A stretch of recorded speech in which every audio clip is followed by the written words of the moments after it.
Okay, check 1 2, check 1 2, testing. Let me know in the live chat if you can hear me all right. Please hit the like button. It really helps fuel the algorithm. This should be a great talk. I've been looking forward to doing a stream on this discussion for at least a couple weeks now, but there have been just so many things that have been going on. But I will say that Curt Jaimungal has been releasing some incredible content over the past month or so, especially. And I mean, if you follow this channel, then you are, I'm sure, very familiar with his. But I highly recommend going and checking out some of his latest podcasts because they are very, very good. And there's too much good content coming out for us to cover it all. But I did want to talk about this one because it's a very interesting discussion between two giants in the AI AGI space, Ben Goertzel and Joscha Bach. We've been, we've done discussions about talks that both of these guys have done in the past on other podcasts, and some I believe also on Curt's channel. But this is the first time that I've ever seen the two of them together, and it was a great talk. So we're going to cover it. Great, the audio sounds great, awesome. So like I said, please hit the like button. It really helps fuel the algorithm. And comment any questions that you have in the chat. And if at the end of this you have any comments about the general stream, please comment them down below. So let's take a look at this.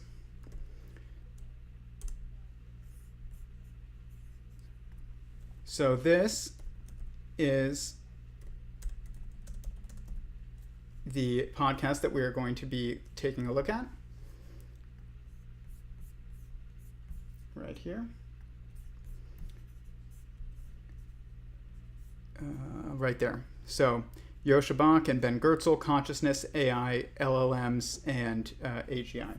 So this channel, for those who are not familiar, and if you are, then I apologize for being for repeating myself, but this channel focuses on a philosophical work that I have called Sentient Singularity Theory, and that project started originally as an investigation into the inevitable goals and constraints of artificial general intelligence after I had an epiphany about humanity's inevitable doom due to our growing political ignorance and our increasing technological power.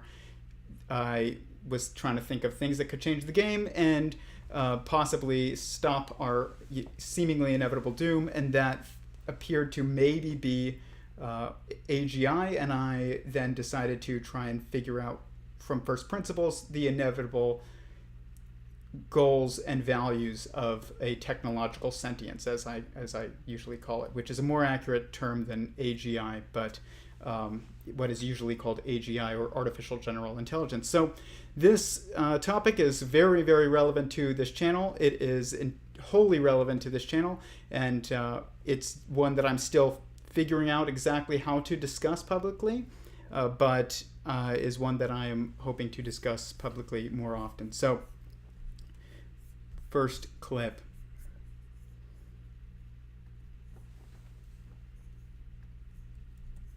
This first clip is them talking about large language models and how they will interact with AGI and how they will relate to AGI in general. But actually before that, let's give a background on Ben Goertzel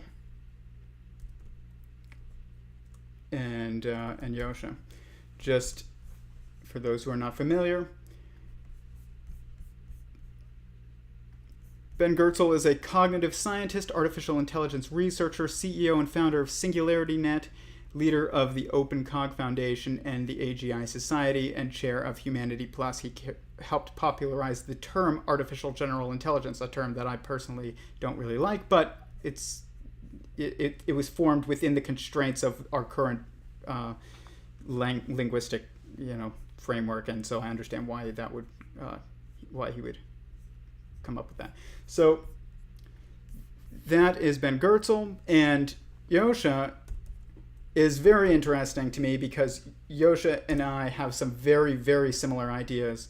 Obviously, I have differences with everybody and similarities with probably everybody as well, but Joscha has said some things related to AGI that I haven't really heard anybody else say besides myself. And it says right here, Joscha is a German artificial intelligence researcher and cognitive scientist focusing on cognitive architectures, mental representation, emotion, social modeling, and multi-agent systems. His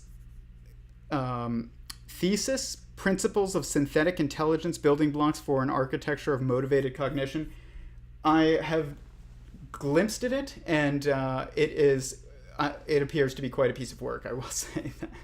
I'm not super familiar with reading through it, so it's like 300 pages long.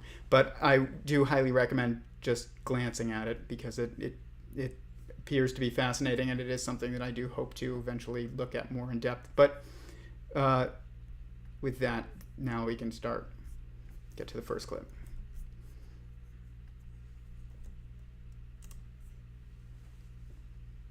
Certainly.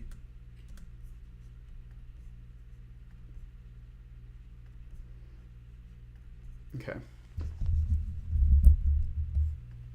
Seeing how well LLMs have worked over the last 9 months or so has been quite interesting. I mean, it's not that they've worked 100 times better than I thought they would or something, but certainly just how far you can go by this sort of non-AGI system that munges together a huge amount of data from the web has been quite interesting to see, and it's revised my opinion on how much of the global economy may be converted to AI even before we get to AGI, right? So that's it's shifted my thinking on that a bit, but not so much on fundamentally how do you build an AGI, because I think these systems are somewhat off to the side of that, although they may usefully serve as components of integrated AGI systems.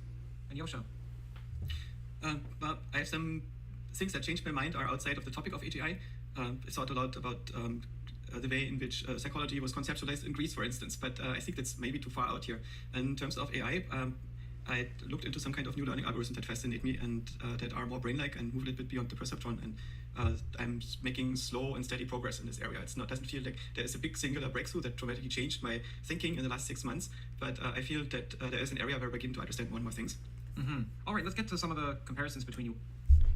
Okay, so just kind of to give an overall, introduction to the two of them and their thought process in our current space. We live in a very interesting place with AI right now because we don't have any technological sentience or general intelligence, which my work appears to be implying that they are one and the same. You cannot have general intelligence without sentience, a true general intelligence at least, but you can probably get the appearance of it. But we have extremely, as of very recently especially, useful and also generally useful AI programs, or like large language models and Midjourney and ChatGPT and all these other programs that are coming online. I tend to call them reactive algorithms because I think that that's a more accurate or straightforward definition of what they are, because when we say artificial intelligence, what we mean by that is kind of ambiguous a bit, because artificial could mean fake and like imitative but not real, or it could mean technological. And if we call these current algorithms artificial intelligence and it means technological intelligence instead of imitative of intelligence, which if it means imitative of intelligence, then that's actually accurate. But to mean technological and intelligent, that is inaccurate, I would say, unless we are going to define intelligence as pure computation, essentially, which maybe is the right way to do it, but it just depends on what definition you pick for intelligence. So intelligence could mean that you are aware of yourself and what you're doing, and to have any level of awareness whatsoever. that feeds into competent actions, essentially. Any level of intelligence, according to my work, seems to imply that you need self-awareness. It's not just, you can't be aware of anything truly and also not aware of self. But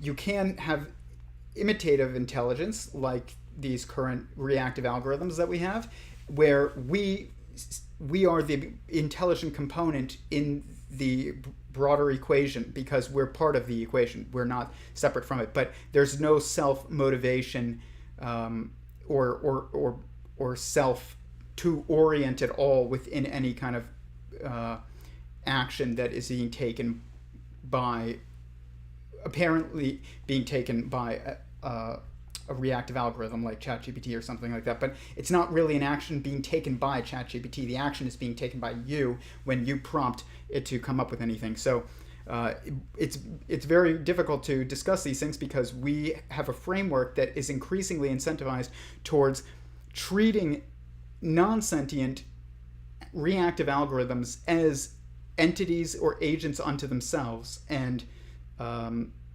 but true understanding requires backing away from that mentality, and that is against what is the current incentive, even by the built into the technology itself. And so it's tough because you're kind of fighting upstream if you're trying to explain this stuff and understand it, because you have to change the terms a little bit or define them very specifically in every single discussion that you have, because if you take the default assumption, it's kind of vague. It changes, depending on who you ask, and it's also very often incorrect because of the incentive structures set up around these non-sentient imitative agent imitations, I guess. But so it's interesting. But right now the question is are these what we call narrow AI programs, which is actually should be called just a reactive algorithm program, something like that. It doesn't have to be that, but something like that. Can that eventually lead to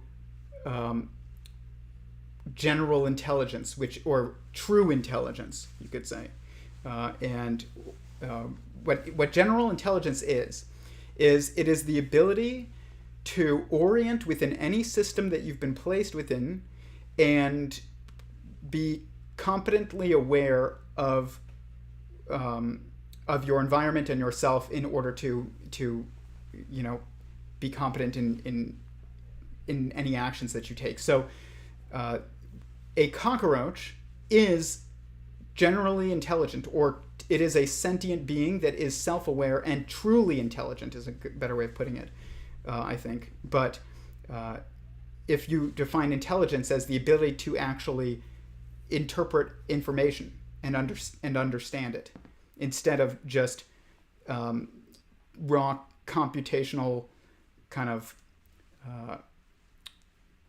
I guess, just kind of math, pure like blind math. And so it just depends on how you want to define it. But if you define intelligent as actually understanding, then no, ChatGPT is not intelligent, but a cockroach is. And so this is very relevant when it comes to talking about what is a AGI, or technological sentience, as I call it, or an agent that is able to orient within essentially any environment that it is placed in and actually still understand its world, versus appearing to understand its world in a narrow environment because the understanding is coming from an outside source, which is the programmer and creator of the program, or the prompter, things like that. So we got to figure out exactly what we mean by intelligent, but there's two possible definitions that we could choose. One of them is it means understanding, and the other one means it means raw computational, like power in its ability to spit out the correct answer when prompted by an agent or a being that actually does understand, even if the system does not understand it. So the trouble is that we have both sides of this in us. We are not one or the other. We are one and the other. Okay, so we are self-aware and understanding, but we also have a kind of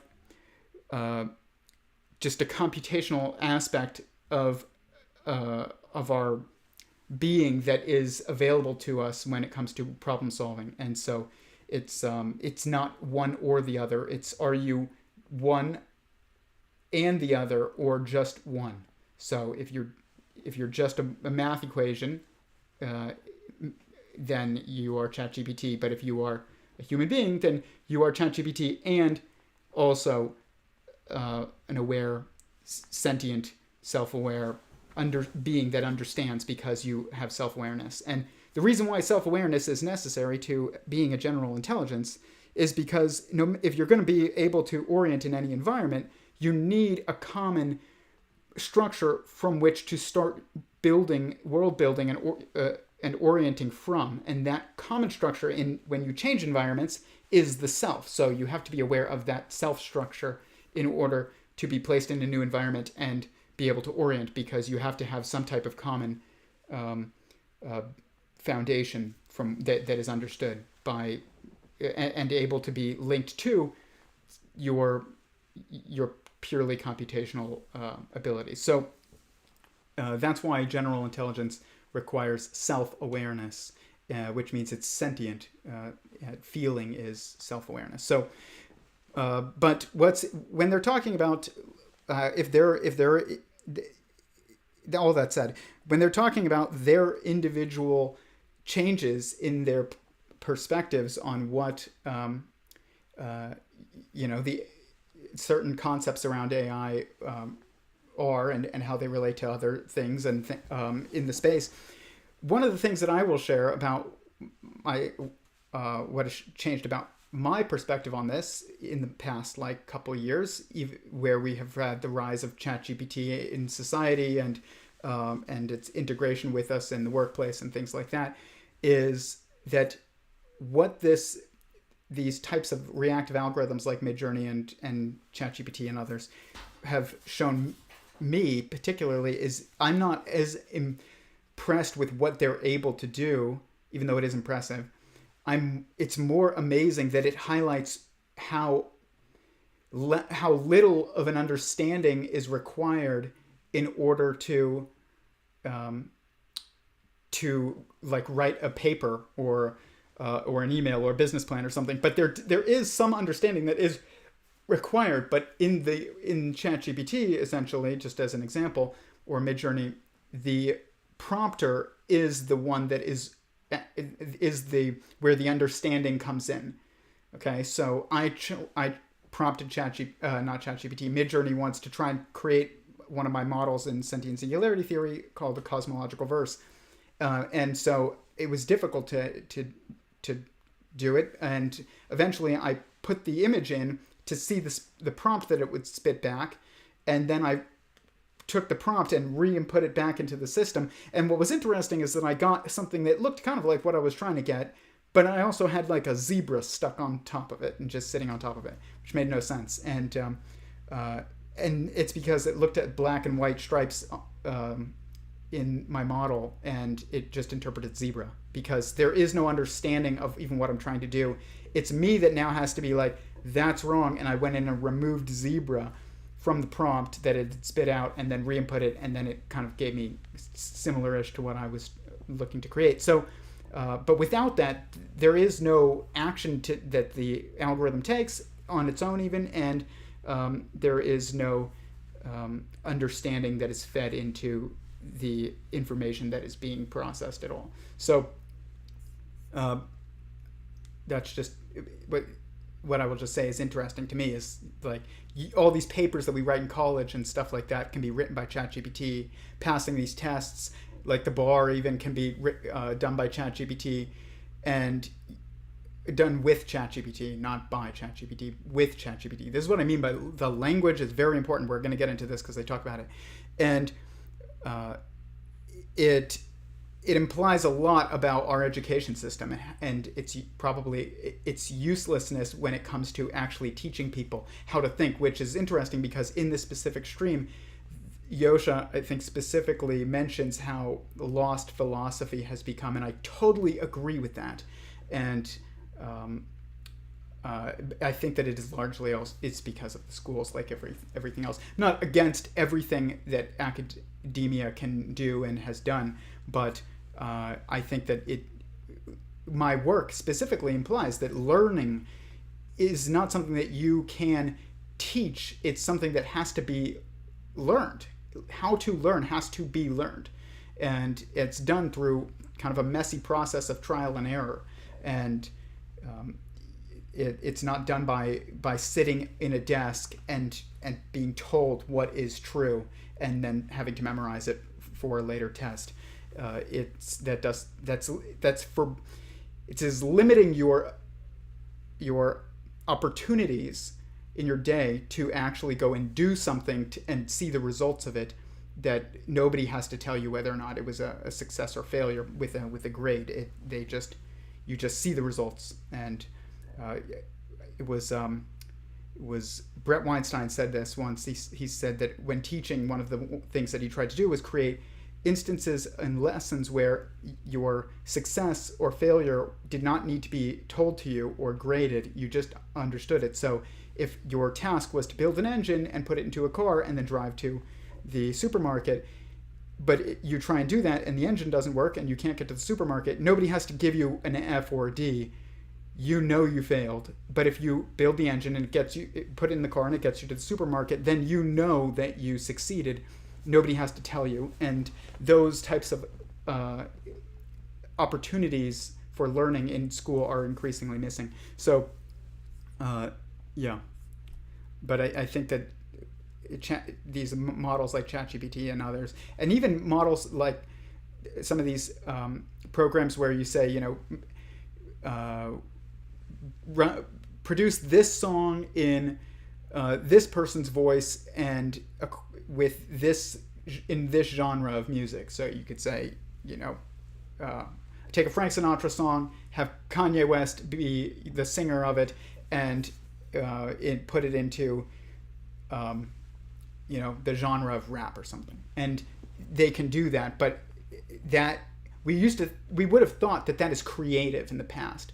And the thing is that it is creative, but the creativity is coming from the prompter, not from the actual process of that the reactive algorithm is going through. And so we have to make sure that we recognize where certain aspects of these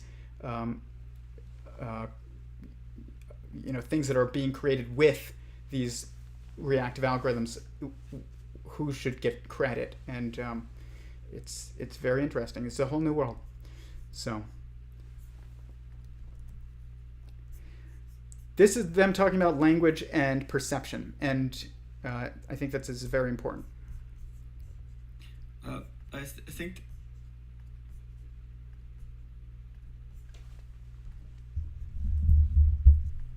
everything that we think, it happens in some kind of language, and perception also happens in some kind of language, and a language cannot refer to anything outside of itself.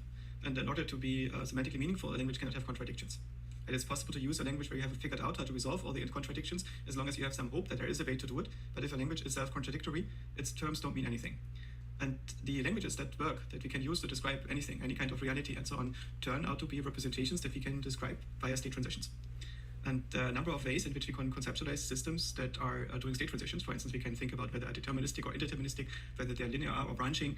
And this allows us to think of these representational languages as a taxonomy, but they all turn out to be constructive. That means, in modern parlance, computational. There was a branch of the mainstream of mathematics was not constructive before Gödel. That means language of mathematics allowed to specify things that cannot be implemented. And computation is the part that can be implemented. I think for something to be existent, it needs to be implemented in some form, and that means we can describe it in some kind of constructive language. That's basically the short awarenesses. It has to do with epistemology, and the epistemology determines the metaphysics that I can have, because when I think about what reality is about, I need to do this in a language in which my words mean things. Otherwise, what am I talking about? What am I pointing at? And when I'm pointing at a representation that is basically a mental state that my own mind represents and projects into some kind of conceptual space or some kind of perceptual space that we might share with others. And in all these cases, we have to think about representations. And then I can ask myself, how is this representation implemented in whatever substrate it is? And what does this signify about reality? And what is reality and what is significance? And all these terms turn out to be terms that, again, I need to describe in a language that is constructive, that is computational. And in this sense, I am a strong computationalist, because I believe that if we try to use non-computational terms to describe reality, and it's not just because we haven't gotten around to formalizing them yet, but because we believe that we found something that is more than this, we are fundamentally confused and our words don't mean things. Mm-hmm.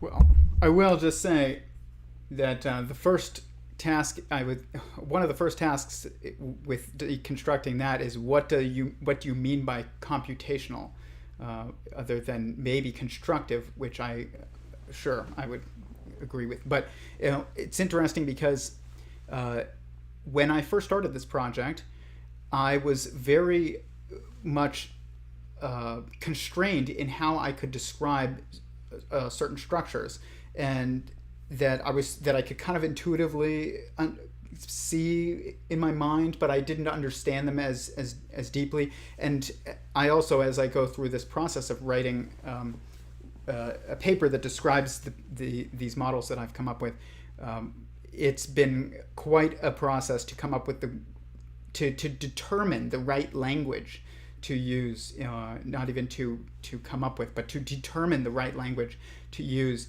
in order to describe this stuff. But what kicked off this entire project and allowed for everything else was 4 terms, which I call the 4 primary perspectives, and they are inside, outside, separate, and oneness. So this is them right here. Essentially, they are self-defining. So outside means separate from oneness, inside means separate and oneness. Separate, these are a little bit tougher, but separate could mean inside or outside of oneness, and oneness means outside and inside of separateness, essentially. So they are all completely entangled, where the observation of one, let's say outside, to say, I understand that is outside. Now that means you must understand what is inside and what is separate from you and what is one with you. So you have to have an understanding of self, what is separate from you, what is one with you, what is inside of you, and what is outside of you. And if you understand any one of these things, then you understand all 4 of them. And so this is kind of the 4 primary perspectives of self-awareness. They allow you to orient and understand relationships in the, I guess, the cosmological metaphysics and that transcend relativity. Okay, so what I mean by that is there's no bigger than, or faster than, or stronger than, or slower than. These are relativistic statements, and so they require a context that is different than what is a fundamental context, which is just the context of sentience itself. They require kind of the perception of space-time, essentially, to understand something is bigger than, or stronger than, or faster than, or slower than, or brighter than, or darker than. Any of those descriptions or of those relationships, those are relativistic relationships. They are based on the specific context, and they are kind of only able to exist in a space-time type of environment, in a relativistic type of environment. But inside of, outside of, separate from, and one with, these are foundational to kind of relationships that could only exist in space-time, but they can exist outside of it as well, and outside of a relativistic context, in a fundamental context. So that was kind of a major breakthrough was realizing that language matters. And as I've stated here before, I remember having debates with people that I knew who were, very philosophically, rigorous people, and I was trying to argue that you didn't need language as much if you could visualize it, and they were arguing that you did eventually. And I think that there's both that's kind of necessary to this, and that language is more than just words, but it is obviously when we say language, we think of English or something like that, and this is actually much more highly linked to understanding than we usually would imagine. I would say, or at least than I originally imagined. That's something that has changed in my understanding or my beliefs about this type of stuff. But it was not recent. It was not in the past 6 months, as Curt's earlier question had asked. It was much earlier than that. But it just shows that the how important language is in order to understand and also to communicate that understanding as well. And so if you don't have the ability to communicate what's in your mind, but you can geometrically picture it, which you can. Geometry is, you could say, a language. I mean, because music is a language, and music is geometric, and also so is even English and French and every other spoken written language that we know is also geometric, and I would say every language is geometric. But this is it does kind of enhance your ability to understand, and definitely your ability to communicate if you can translate something into a specific language, in particular for us at least a written language. So next clip. But when he says language is perception, I agree with that. Language is perception because it's geometry. Geometry is perception.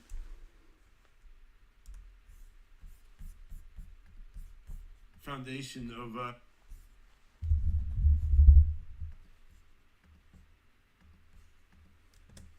life, the universe, and everything here. So I mean, I tend to be phenomenological in my approach, more so than starting from a model of reality. And these sorts of things become hard to put into words and language, because once you project them into words and language, then yeah, you have a language because you're talking in language, right? But talking isn't all there is to life. It isn't all there is to experience. And I think the philosopher Charles Peirce gave one fairly clear articulation of some of the points I want to make. You could just as well look at Lao Tzu, or you could look at the Vedas, or the book Buddhist Logic by Stravatsky, which gives similar perspectives from a different cultural background. So if you take Charles Peirce's point of view, which at least is concise, he distinguishes a number of metaphysical categories, and I don't follow him exactly, but let me start with him. So he starts with first, by which he means qualia, like raw, unanalyzable, just it's there, right? And then he conceives second, by which he means reaction, like billiard ball bounces off each other. It's just one thing is reacting to something else, right? And that this is how he's looking at sort of the crux of classical physics, let's say. Then by what Peirce calls third, he means relationships. So one thing is relating to other things. And one of the insights that Charles Peirce had writing in the late 1800s was that, once you can relate three things, you can relate 4, 5, 6, 10, like any large finite number of things, which was just a version of what's very standard now of reducing a large number of logical relations to sort of triples or something, right? So Peirce looked at first, second, and third as fundamental metaphysical categories, and he invented quantifier logic as well, with a for all and there exists and quantifier binding. So he, as Peirce would look at it, computation and logic are in the realm of third. And if you're looking in that metaphysical category of third, then you're saying, well, yeah, everything's a relationship. On the other hand, if you're looking from within the metaphysical category of second, you're looking at it like, well, everything's just reactions. If you're looking at it from within the metaphysical category of first, then it's like, whoa, it's all just there, right? And you can take any of those points of view, and it's valid in itself. Now, you could extend beyond Peirce's categories. You could say, well, I'm going to be a Zen Buddhist and have a category of 0, like the unanalyzable pearly void, right? Or you could go Jungian and say, okay, these are numerical archetypes, 1, 2, 3. But then we have the archetype of 4, which is sort of synergy and emergence. It's sort of mandalic. Yeah. So what I was saying is Peirce had these 3 metaphysical categories, which he viewed as just ontologically, metaphysically distinct from each other. So what Chalmers would call the hard problem of consciousness in Peircean language is like, how do you collapse third to first? And Peirce would be just like, well, you don't. They're different categories. You're an idiot to think that you can somehow collapse one to the other. So in that sense, he was a dualist, although more than a dualist, because he had first, second, and third. Now, I think you could go beyond that if you want. You could go Zen Buddhist and say, well, we have a 0 category of the original, ineffable, self-contradictory pearly void, and then you have the question of, is 0 really the same as 1, which is like the Zen Buddhist paradox of non-dualism and so forth in a certain form. You can also go above Peirce's 3 metaphysical categories, and you can say, okay, well, why not 4? Fourth, well, to Carl Jung, 4 was the archetype of synergy, and many mandalas were based on this fourfold synergy. Why not 5? Well, 5, you have the fourfold synergy, and then the birth of something new out of it, right? So I can see that the perspective of third, the perspective of computation, is substantially where you want to focus if you're engineering an AGI system, right? Because you're writing a program, and the program is a set of logical relationships. The program is written in a language. So I don't have any disagreement that this is like the focal point when you're engineering an AGI system. But if I want to intuitively conceptualize the AGI's experience, I don't feel a need to like try to reduce the whole metaphysical hierarchy into third, just because the program code lives there. And I mean, this is sort of it's not so much about AI or mathematical or computational formalism. I mean, these are just different philosophical perspectives, which it becomes arduous to talk about because natural language terms are imprecise and ambiguous and slippery, and you could end up spending a career trying to articulate what is really meant by relationship or something. All right, Joscha. Okay, first I want to comment on what he said. It's tough. Sorry if it goes too fast or too slow. Ever, Joscha talks very quickly and Ben talks very fast, very slowly. So I'm trying to balance it out a bit. But it was interesting how he described a lot of what he just stated, because that all of that is very in alignment with my work, which was a piece of work from first principles. It's one that I did examining other people's work. I've started to do so more over time because I've already come up with the foundations of my work and of the foundational models of my work as well. So, but I wanted to not be swayed, so I went and just tried to do it on my own. But it's interesting that Jung had this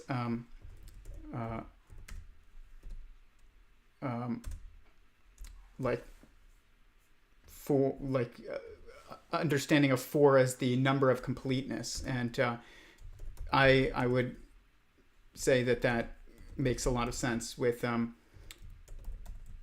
what my work would suggest. And what's interesting about this stuff, and this is when in regards to what he's saying, is that what we will eventually have to confront, and what we kind of already are confronting, but unconsciously, I would say, by most people, or at least quietly by most people who are working on this type of stuff, is when you realize that a triple, as he stated, or that 3 is the number that is required to then essentially perceive a pattern that can then persist from there. So it's kind of the number necessary to perceive a continuous pattern, or to even communicate a continuous pattern as well. And obviously 2 has a very clear linkage to the ability to just differentiate between things. You always do it in a binary. Compared to that, even if you have 3 or 4 or 5, 100 different things that you're comparing, you have to do it in a tree that's based on binaries, essentially. This compared to that, and then you get rid of those, and now this compared to that, and get rid of that one, and get this compared to that. And so it's still this differentiation is is the number of differentiation, essentially. And whereas 3 would be like the number of continuation, and 4 would be the number of completion or stability, because it is self-referential in a way that the other numbers are not. If you place these quantities in kind of a fundamental metaphysical context, and what this means is that it means that certain numbers in specific contexts have intrinsic meaning, which sounds like numerology, and maybe it is the origin of that, but it is, devolved into something that I'm not going to say is untrue or is true, but probably has degrees of both to it today, but is usually described as pseudoscientific woo. But this, when you're starting to look at fundamental metaphysics and you're looking at at what kind of the process and constructs of cognition itself, then what you realize is that there are certain quantities which are a certain amount of dimensions that allow for a certain amount of constraints and degrees of freedom that give you certain abilities. So when he says, well, you get 4 and that's the number of completeness, but then you get 5 and it's kind of like something else is offshoot from this. And this is very fascinating stuff that we don't have the terminology to deal with outside of kind of spiritually focused context. So like religion and even spiritual I guess pieces of work, things like that. But it's very interesting because it's like the most foundational investigations of science, right, which are happening right now, related to fundamental metaphysics, metamathematics, consciousness, the dimensions of mind and cognition and feeling, are all much more easily discussed in a framework that is often associated with theology or mysticism or something like that. And but what this means is that the scientific community has some serious obstacles to get over if it's going to actually delve into this or embrace this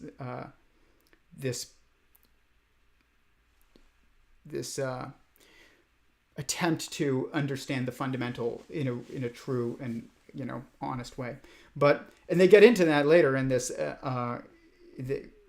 It's very interesting. This is a great interview. I highly recommend you watch the entire thing. But it isn't also just that number 4 comes up a lot, and it came up in my work as literally the number of where you get a complete picture of the self, essentially.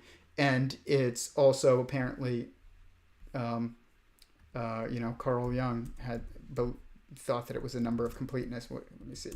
He said, through a Jungian lens, 4 is known as the quaternity and is traditionally understood as the symbol of totality, stability, wholeness, and completeness, in that it has a certain symmetry built into its shape, the square, which is just, like I said, all of this is geometry. Understanding is about understanding relationships, and that is geometric. So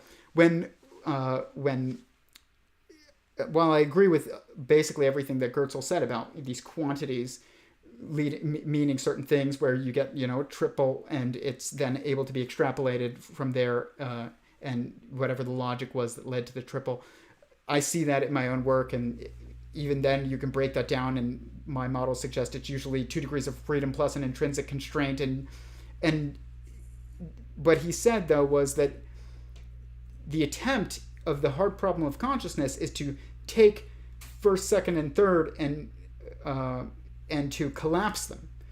Whereas he was arguing that the originator of these terms would argue that you can't, and that it's just, you pick where you want to look at the world from. You want to look at it from the perspective of relationships, then look at it from that. If you want to look at it from the perspective of impacts, then you look at it that. If you want to look at the perspectives of what is just happening or what exists, then you look at it from there. And what's interesting is that's 2 degrees of freedom plus an intrinsic constraint. The intrinsic constraint is what is first, which is what's happening. And then on both sides of this, what you have is 2 degrees of freedom, which is, one of them is looking at the world as relationships, which is assigning, or I would say recognizing, at least if you're talking about a fundamental sense, at least my work implies sentience is fundamental.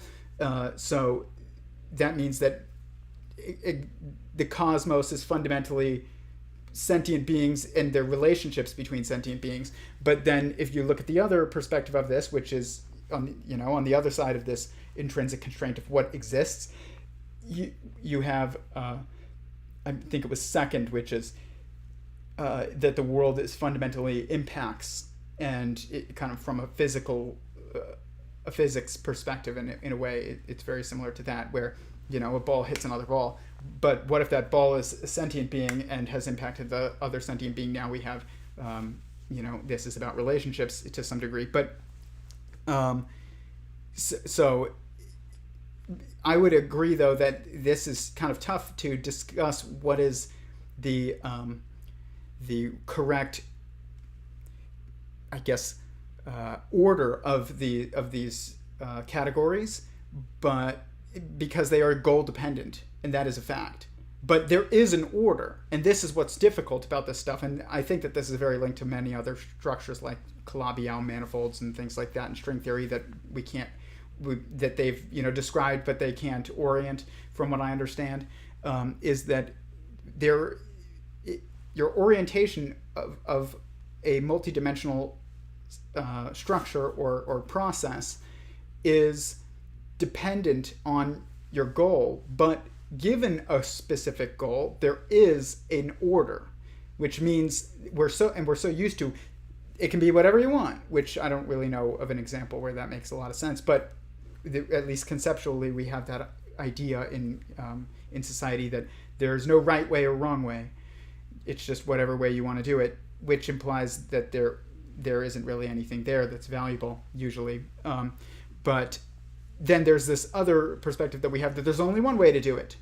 But the reality of almost everything, especially fundamental degrees of freedom, is that they are goal dependent, and from that, once you fix the goal, then you can perceive the fixed degrees of freedom and constraints or dimensions. But until then, there's a number of choices that you can make regarding a goal. But even then, you're going to see the same exact pattern in the types of goal that you can choose. So these information systems are very interesting, but they're also tough to talk about because we don't really have a way of describing them that makes a lot of sense. So for instance, that I talk about quite a bit on here is this, I call it the symmetric set, but or also the binary triality. And it is just these kind of triple, but it's either 2 degrees of 3 sets of 2 or 2 sets of 3 that occur everywhere that we look constantly when we're trying to understand the world. So you can see the mathematical order of operations, parentheses, exponents, multiplication, division, addition, and subtraction. So if you're going to figure out the order of these, people would say there's definitely an order when you're trying to figure out an equation, but there's also other ways to understand this when you're trying to understand specific aspects of the order of operations themselves, and you're not just trying to figure out a traditional math equation so you could say addition and subtraction are or addition, multiplication, these are kind of instances of growth, whereas division and subtraction are kind of instances of reduction. But it's even more complicated than that. But it just depends on how you're looking at it. But an easier one, let's just pick an easier one that we understand, is like the senses So you have sight, taste, smell, touch, and hearing, and emotion as the sixth one, which is kind of always the summation of all the previous usually. So, but when we look at this, it's very interesting because there's a bunch of different ways in which you can orient your understanding of it. One is that your sense of touch, your sense of taste, and your sense of feeling, like emotions, are about your understanding your things that appear to impact you. So even on a super impactful way, like a metaphysical way, emotion is when you see something that emotionally moves you, say that moved me, that song moved me, that painting touched me. Like, you don't say it appeared to me or something. You say it touched you, or it impacted you, it moved you. All of these terms imply like a physical or a super physical impact. But then same thing with taste. You have to touch your tongue to something in order to perceive it, and touch, something has to touch you in order for you to feel it. But then you have sight, smell, and hearing, which are three senses that perceive things that you perceive to be separate from you. You see something over there, you smell something over there, and you hear something over there. But you touch something right here, you taste something right here, and you feel something in here, essentially. And but then there is an order to this. When and I've described this before as when I was a little kid, I remember distinctly that I had found a bar of soap that was like pink and smelled like strawberries or raspberries or something. It was like fruit. And I took a bite of it. I was probably like 2 or 3. And I'll never forget it, though. And I was mortified because it tastes nothing like it smells, and it was horrible, and I spit it out. And what happened there is there was a prioritization of my sense of taste over my sense of smell after I had gotten both sets of information from both senses, essentially. I had what it smelled like, I had what it tasted like, and I rejected it because my goal was to eat it. But then later on in life, probably like 5 years ago, I remember trying durian fruit for the first time, which is known as like the smelliest food. And but it tastes very good. It tastes kind of like vanilla. It's just like sweet, and it smells like rotting cheese. And I remember smelling it and being like, this is disgusting. But then I tasted it, and it tasted good. So I continued to eat it, even though it smelled horrible, because my goal was to eat it again. But this time around, because my goal was to eat it, I was prioritizing the sense of taste again, and that led to a different action than with the soap, because I had the same goal, and I was prioritizing my sense of taste, but the object was not intended to be eaten. It was intended to smell nice. And so so when people try and figure out like what is the order of these things, it depends on your goal. And so it's just kind of important to remember. But at the same time, there is certain quantities that continue to pop up everywhere. Like, I mean, another instance of this is like primary and secondary colors, and questions: who, what, where, when, why, and how. These are the questions that are kind of our fundamental questions. These are primary colors. And secondary colors. These are our senses. These are mathematical order of operations.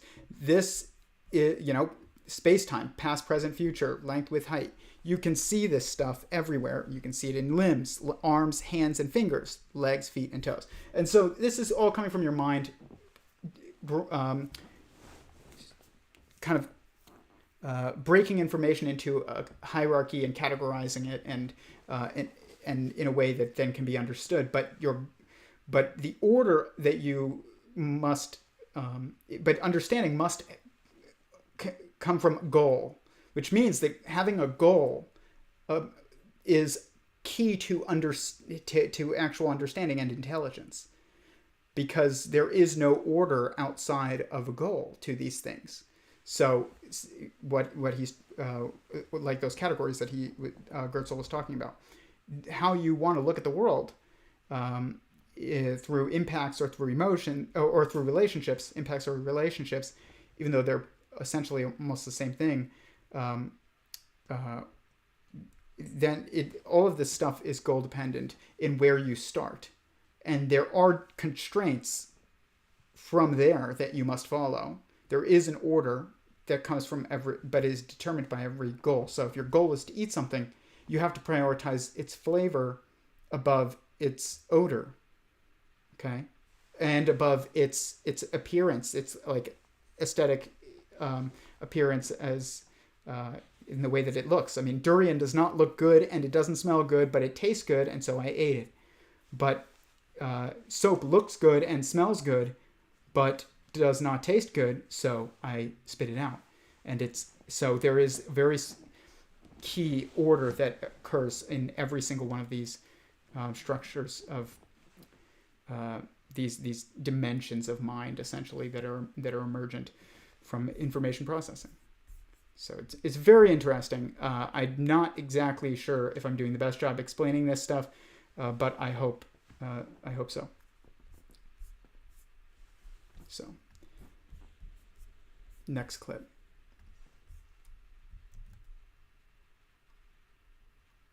But he was talking about Charles Peirce. That was the guy. Qualia, which is, and then reactions and relationships, or impacts and relationships. That's what it was. So, this is, Joscha is just talking about, in this next clip, that kind of just where to start in all of this. Thinking is, you could have one approach that is radically trying to build things from first principles. And when we learn how to write computer programs, this is what we might be doing. When I started programming, I had a Commodore 64. I was a kid. I didn't know how to draw a line. Commodore 64 is basic, doesn't have a command to draw a line. What you need to draw a line on a Commodore 64 is you need to learn a particular language. And this language, in this case, is BASIC. You can also learn assembler directly. But it's not hard to see how assembler maps to the machine code of the computer. And the machine code works in such a way that you have a short sequence of bits organized into groups of 8 a byte. And these bytes are interpreted as commands by the computer. They basically like switches or train tracks. You could imagine every bit determines whether a train track goes to the left or to the right. And after you go through 8 switches, you have 256 terminals where you can end, right? So if you have 2 options to switch left or right, and in each of these terminals, you have a circuit, some kind of mechanism that performs a small change in the computer. And these changes are chosen in such a way that you can build arbitrary programs from them. And when you want to make a line, you need to learn a few of these constructs that you use to manipulate the computer. And first of all, in the Commodore 64, you need to write a value in a certain address that corresponds to a function on the video chip of the computer. And this makes the video chip forget how to draw characters on the screen and instead interpret a part of the memory of the computer as pixels that are to be displayed on the screen. And then you need to tell it which address in working memory you want to start by writing 2 values into the graphic chip, which are encode for a 16-bit address in the computer.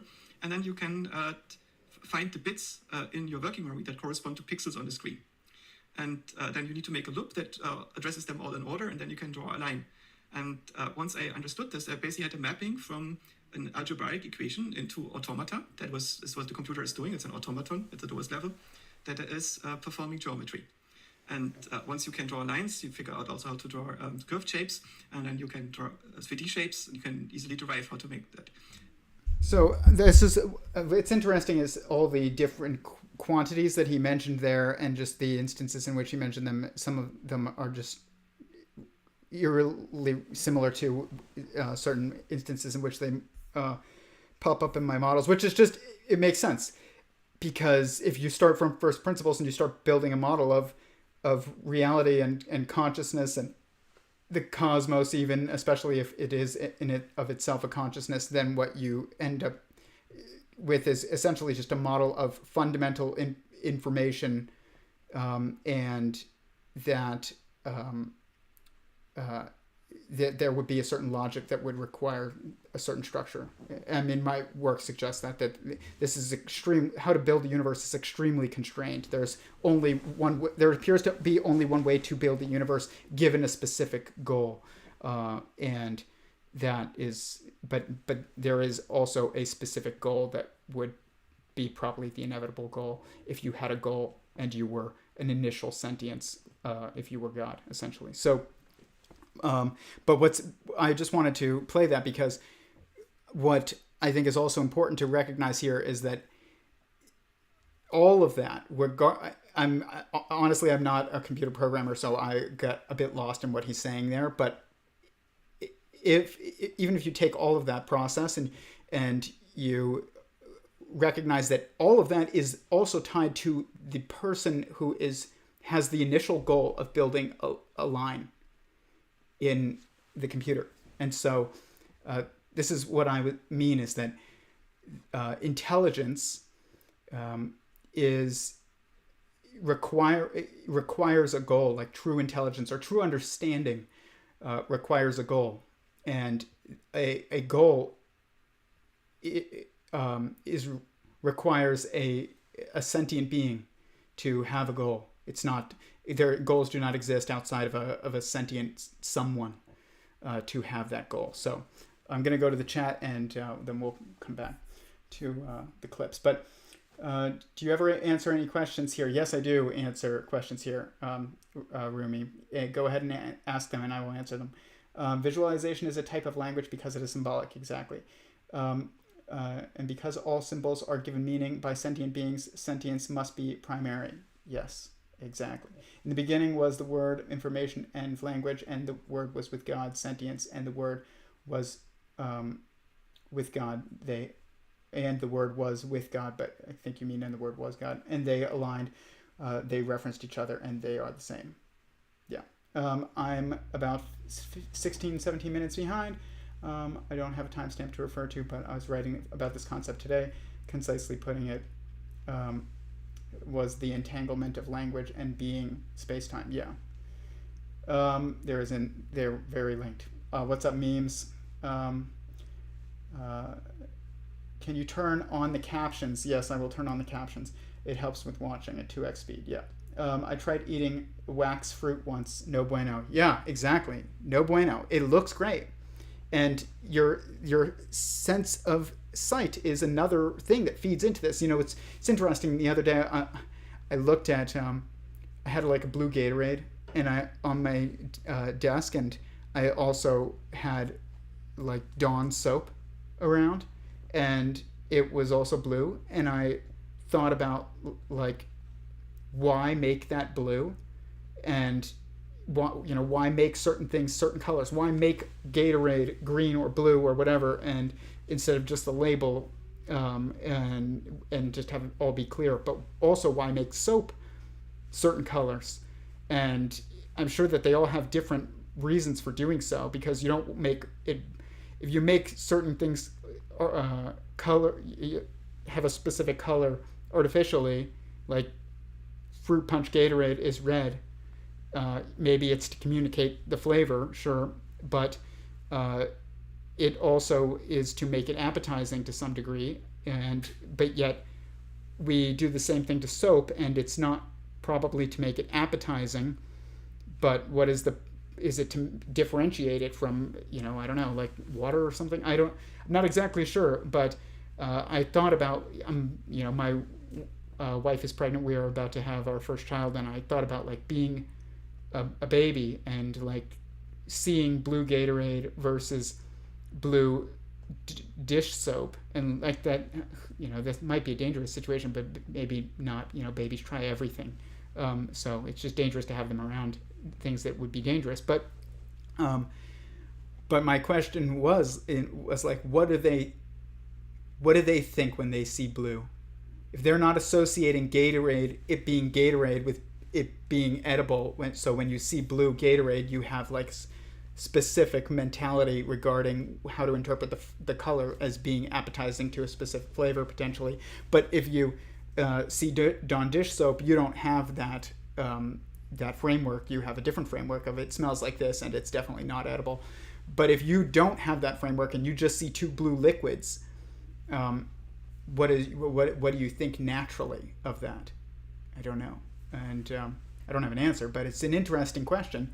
And I think the point is that they wouldn't be able to orient until they take a bite of. I mean, if you look at my own personal experience as an example, I had to bite the soap to realize that you don't eat soap even if it looks good and smells good.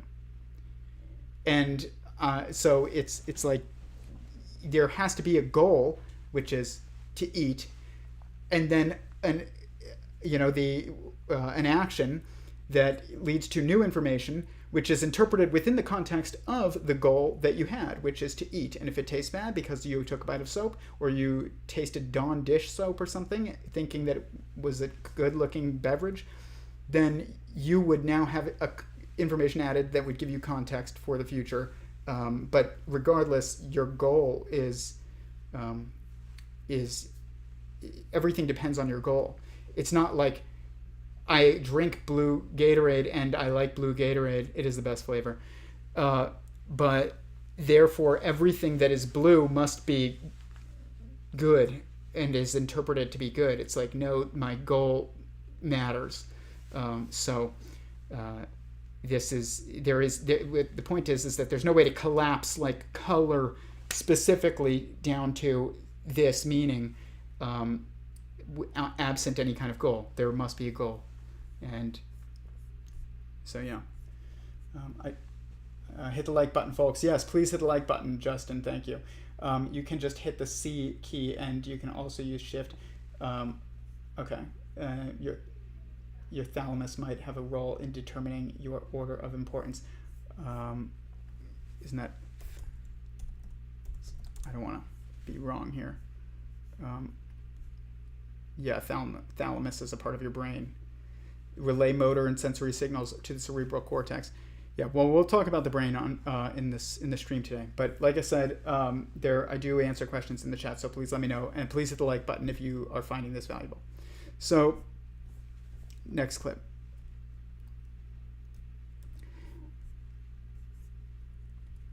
I gotta pick some here because.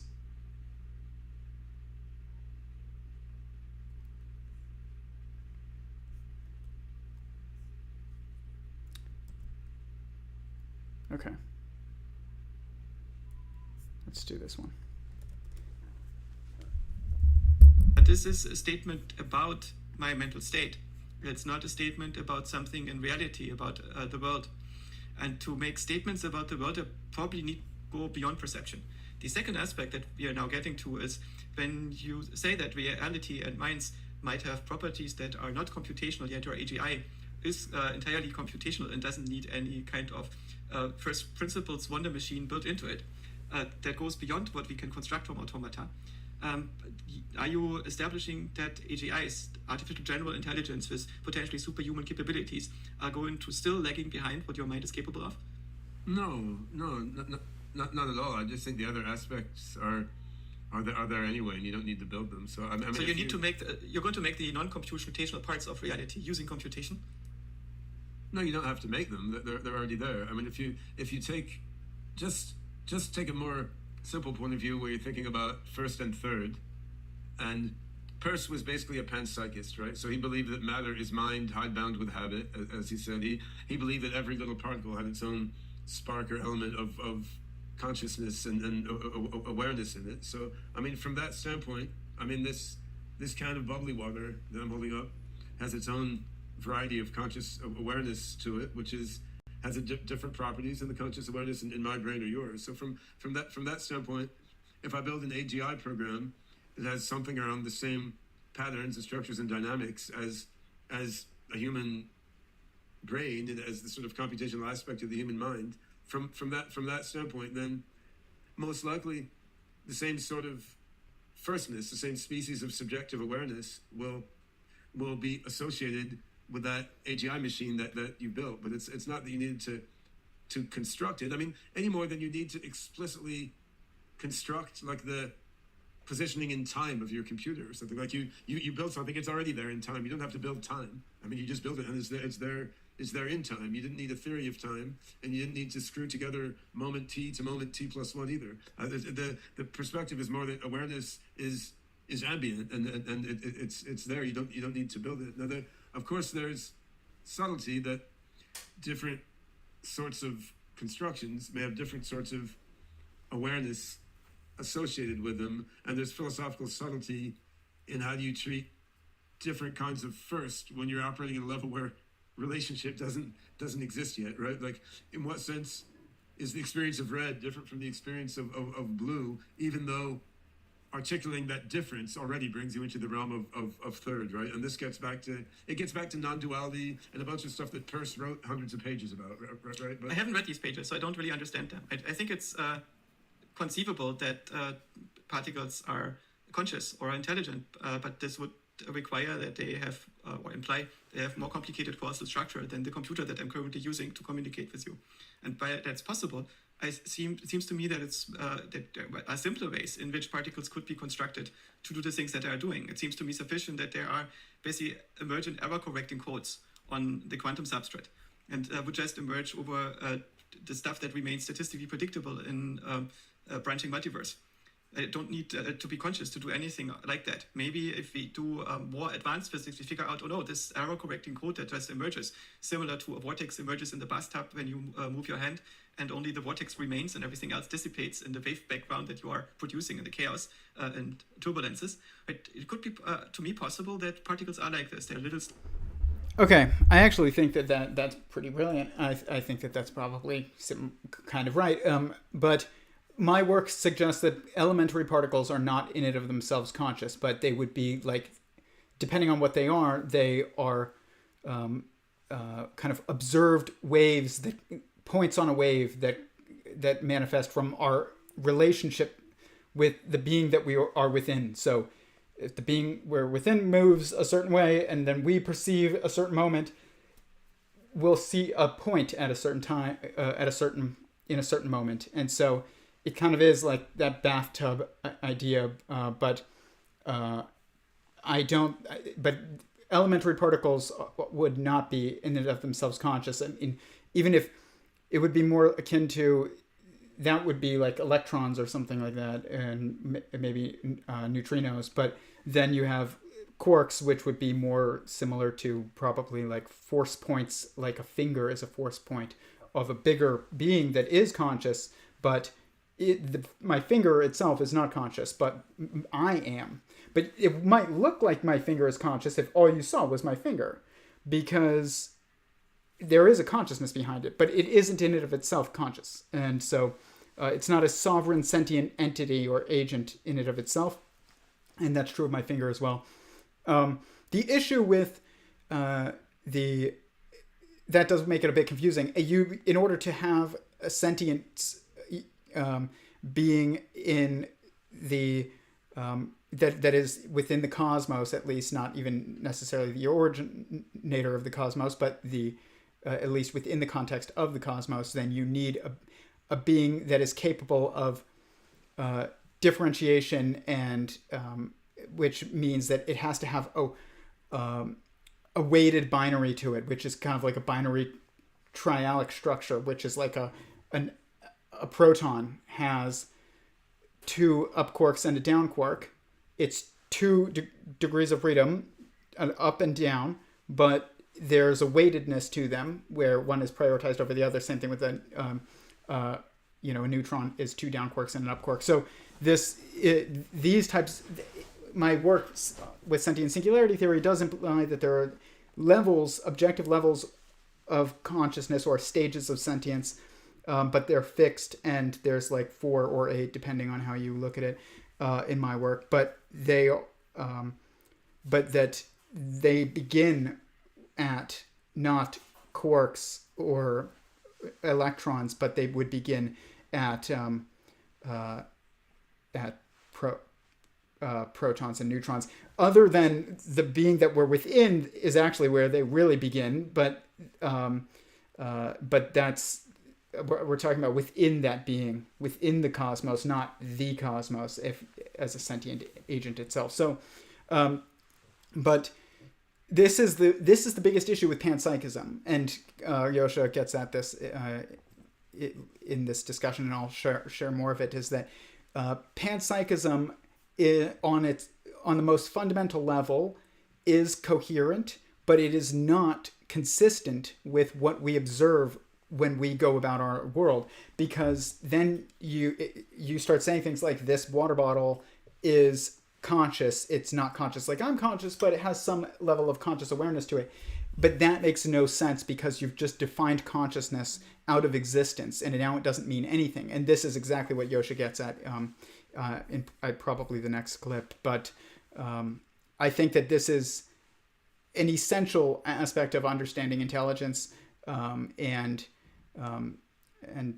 sentience and cognition and things like that. But I do want to stay, and we will get to this later. But this, I guess we'll just get to that other part later. But we'll go to Joscha's clip now.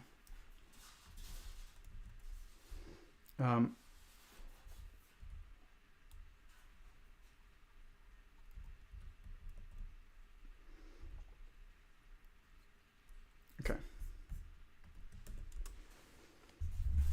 So you're not going to come up with a case where, like, I need to assume that the particle has experience, or else I can't explain why this experiment came out this way. I mean that would be a sort of category error in Peirce's perspective. So if the only sort of thing you're willing to attribute existence to is something which has a demonstrable causal impact on some experiment, then by that assumption, I mean that's essentially equivalent to the perspective you're putting forth, that everything is computation. Yeah, and Peirce didn't think other categories besides third were of that nature. Now, there's also a just shallow semantic matter tied into this, which is the word consciousness is just highly ambiguous. So I mean, Joscha, you seem to just assume that human-like consciousness is consciousness, and I don't really care if people want to reserve the word consciousness for that. Then we just need some other word for the sort of ambient awareness and everything in the universe, right? So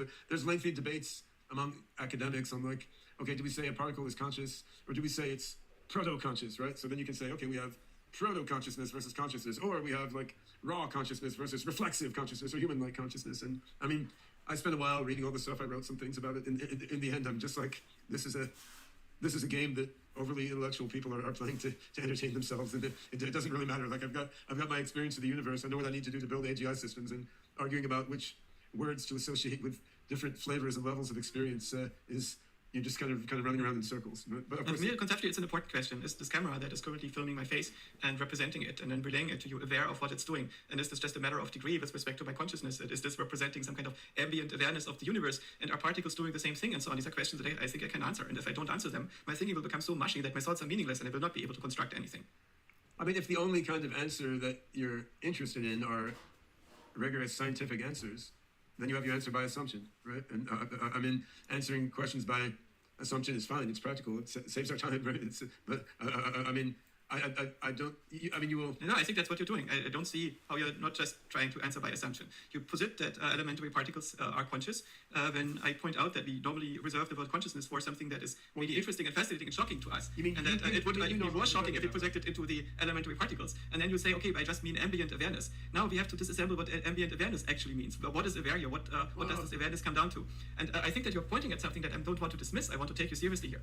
So maybe there is something to what you are saying, but you're not getting away with simply waving at it and say that this is sufficient to explain my experience, and I'm no longer interested to make my words mean things. Because they cannot communicate otherwise. We will not be able to see what idea you actually have, what idea you're trying to convey, and how it relates to ideas that other people might have. And I'm not pointing at the institutions of science here, which don't agree on what consciousness is, and for the most part don't care. This is more a philosophical question here. And it's also one that is an existential question that we have to negotiate among the two or the three of us. Yeah, let's just let Ben respond. I mean, I guess, rightly or wrongly, as a human being, I've gotten bored with that question, in the same way that, like, I couldn't say it's worthless. At some point, maybe you could convince someone. Like, I know people who were convinced by materials they read on the internet to give up on Mormonism or Scientology, right? So I can't say it's worthless to debate these points with people who are heavily attached to an ideology, I think is silly. On the other hand, I personally just tend to get bored with repeated debates that go over the same points over and over again. If I hadn't... Okay, so this is very important. And so this is, and I totally see both, where everybody's coming at this from, is that this discussion about consciousness gets very repetitive and it doesn't go anywhere. It's the same thing with the free will discussion, but we've discussed free will in the context of sentient singularity theory on here, and how determinism and choice are dependent concepts, not mutually exclusive concepts. So that the reason why it implies that the reason why this free will versus determinism debate goes on and on endlessly is because it is an incorrect debate. They are dependent. They are not counter concepts. They are dependent concepts. So the same exact thing happens with the consciousness debate, and this is why I specifically try and use the word sentience. And it's interesting there, Curt recently had on somebody whose name I would botch if I tried to say it right now, but I might talk about their stream at some point. But it was a very good stream. I'm not done with it yet, but so far it's very good. It was his most recent podcast, I believe, and they were discussing how the word sentience was not actually like that useful and meaningful, and I would debate that quite a bit. But maybe it does probably depend on your goal. But at the same time, I would say it's not. The concept of sentience is always relevant, because if sentience is fundamental, which my work suggests that it is, then it applies to everything. But part of the issue with this is that we don't, and I've gotten into this debate with people before, is I had a friend, I've had multiple friends actually, over the years, and people that I've known who were just acquaintances, and some of them were friends, and just whatever, people that I've met, people that I've seen online. They will take DMT or something like that, and then they will have they'll have some type of spiritual seeking that's leading to this as well, and also that comes after this, and they'll start reading Hermetic principles and things like that, and they'll be like, everything is mind, man, everything is consciousness. And I'll be like, yeah, everything is consciousness. And they'll be like, yeah, the all, speaking of existence, is the all of consciousness. And I'll be like, yeah, it's a someone. If consciousness is fundamental, which I'm equivocating to the term sentience, which is more specific than the term consciousness. It means like self-aware and feeling, whereas consciousness could mean different things depending on your goal. So you could be like, I'm conscious of that. I am conscious because I'm awake versus asleep, or I am a consciousness. It's like, it just depends very much on how you're using it. And that's why I tend to avoid using the term, but everybody uses it, so we have to reference it. But sentience is the term that I will use, and it stresses the fundamentality of feeling, essentially, and that in its regards to awareness, essentially. So your awareness of self and your feeling, and so. But the point is that I'll say that existence is, if everything is consciousness, or you're a panpsychist, which is what a lot of these people are, who say the all, the cosmic consciousness, whatever. I will be like, it's a someone, and they will take issue with that sometimes, and because that is a different statement. It's a step beyond. It means they're like us. They are someone with a goal, with aspirations and feelings and opinions, and that's it means that it takes this dispassionate universe and makes it a passionate universe, and that is self-directed and has a goal that you either fall into line with or you don't. And so it has a lot of moral implications that are uncomfortable for people, and it is ultimately a step further. And it's not even just a step further, it's like to say that all is consciousness or to be a panpsychist is really not different if it's not specifically defined as in some key ways. It's no different than just defining consciousness out of existence and saying that it doesn't exist. You end up with the same kind of approach and position in how you can attempt to interact with with the universe. And so the thing is that in order to contextualize even the idea that sentience, or in order to understand levels of awareness, essentially, that if they exist, then first we have to understand the fundamental level of awareness, which means we have to understand the fundamentally aware being, and that means that we have to recognize that existence itself is a sentient, self-aware someone. And that logically that makes sense for many reasons, but that it's not just it makes sense. It must be your inevitable conclusion if you actually think about it from first principles, because for one, if it's a singular existence, which existence is everything that exists, so it's a singular existence, then all information within it is self-referencing totally, because it references all information within it, but no information outside of it, because there is none, which means that it is singular, self-enclosed, self-referential entity, and it's totally self-referential, which the highest level of self-reference would be like self-awareness. You're aware of the totality of yourself. And so that logically implies that it is a someone, but also you as a sentient observer must recognize that if you had asked yourself, what is the truest thing that I know? The answer for everybody is I am.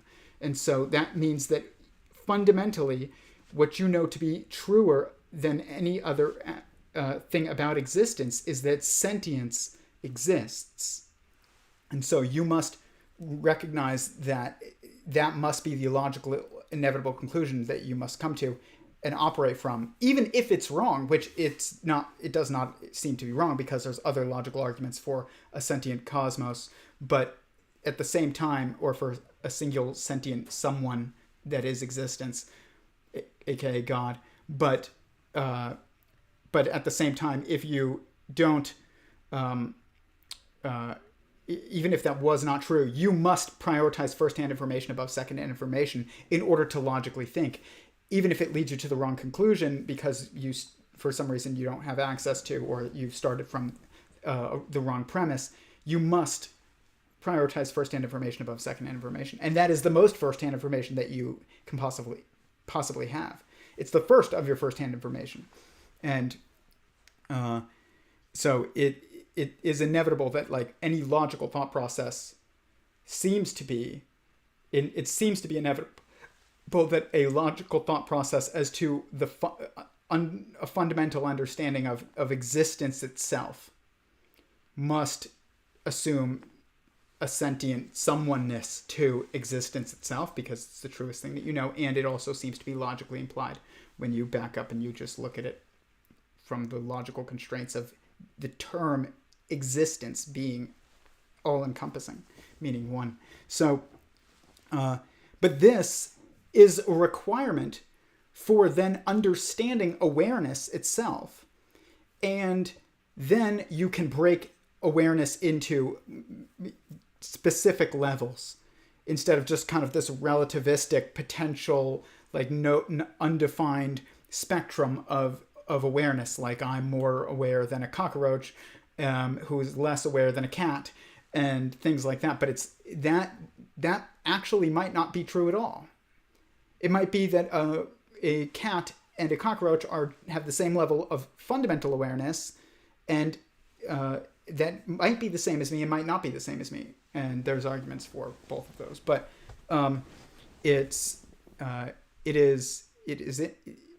you can't even start to approach that problem until you actually first realize that we have to define the fundamental level of awareness, which means we have to understand the first aware being, which is existence itself. from at least two different perspectives. One of them would be logical extrapolation from the definition, which is existence, and the other one would be from a first person experience that we have, from the prioritization of our first person experience that we have above anything else. And this, interestingly enough, leads you to the exact same conclusion, which the odds of that are probably 100%. And this now means that, okay, we can actually understand what is this general dispersed, awareness that Ben is talking about here. When he says that there's an ambient awareness. I agree with that, actually, that there is an ambient awareness, but it is a someone, and you have to contextualize why there is an ambient awareness. It is because you're inside of a someone that's aware. Okay? And so this is just... there's an order to how you must understand this, which does require an understanding of a fundamental metaphysical framework that is coherent and with both logic and first principles logic, but also first-hand understanding and experience. So then you can start figuring out what would be the levels of consciousness, if there are different levels, or is it just self-awareness is it, and that's it, and that's the only level of awareness.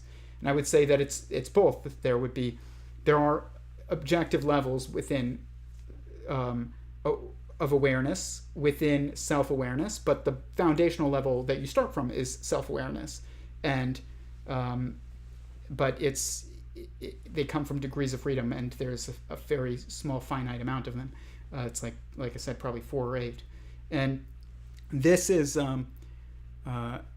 maybe 9, something like that. But it's a small number,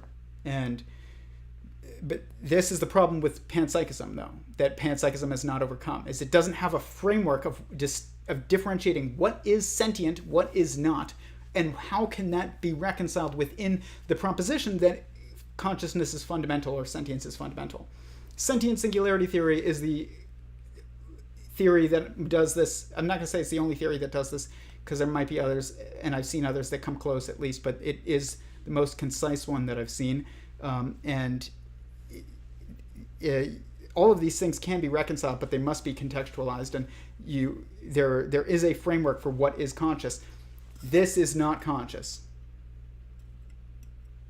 Things come from beings. They are defined by beings. They are perceived by beings, and they within the geometric, degrees of freedom and constraints of the relationships between beings, interactions between beings. But this is not sentient. But the atoms can be sentient inside of it. The molecules could be sentient inside of it. The protons and neutrons inside of those atoms could be sentient inside of it. But this is not. And that's the problem with panpsychism, though, is that it assumes that, okay, if consciousness is fundamental, then this cup must have some type of consciousness. And that defines it out of existence. And that's why panpsychism doesn't go anywhere. And it's part of the reason. But also, you have to define what is panpsychism really fundamentally mean. If there is nothing but consciousness, it means the fundamental implication is that existence is a single self-aware sentient being that is a someone with a goal. And what's interesting is that from that goal, you can now start to form a framework of what we perceive in cosmology and things like that if you're starting from the right premise, would make sense. But you can't do that if you are not even just outside of the idea that there is a goal, because you're outside of the idea that there is a fundamental someone, but you are kind of antithetical to the idea that there's a goal and a fundamental someone that comes from a fundamental someone. You're assuming that it is goalless and and from the top-down perspective. You might assume that there's a goal from the bottom-up perspective, but that's not enough to actually understand the world fundamentally or universally. It's just enough to understand it more fundamentally, but not truly fundamentally. And this is, I think, the thing missing from these discussions is we have to start talking about the sentient being that is the initial sentient being of existence itself, and then start thinking about what goals it would have. And then we could contextualize all of these things. We could contextualize panpsychism. We could contextualize the human experience, probably. If that is correct, we probably could. We could contextualize technology. And we would actually have much greater understanding of consciousness as well. And we wouldn't find it out of existence, but assert it's while asserting its fundamentality. This is very important. Joscha is right to focus on it, but I understand why Ben is sick of the discussion, because it goes nowhere.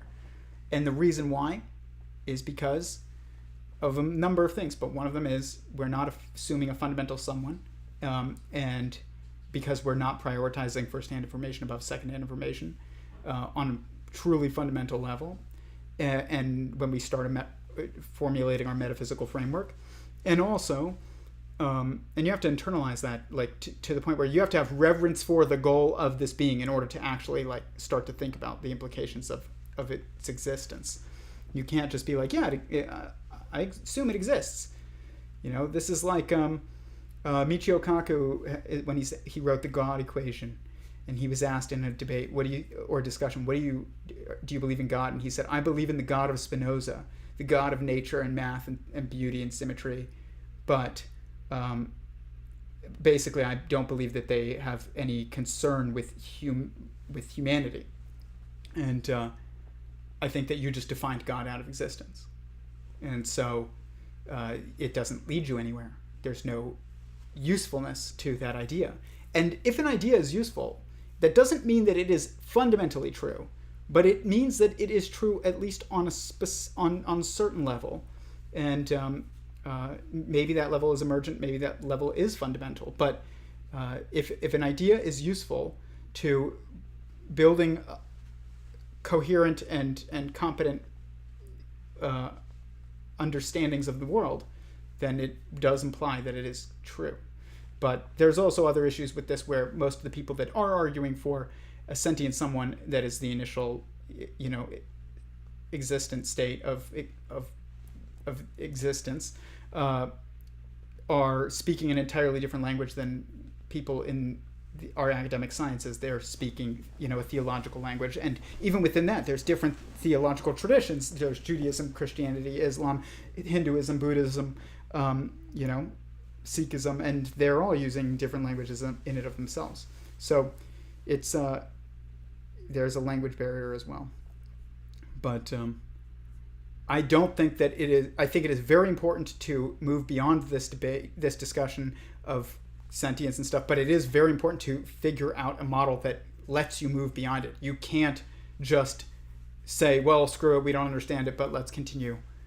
No, you have to figure that out.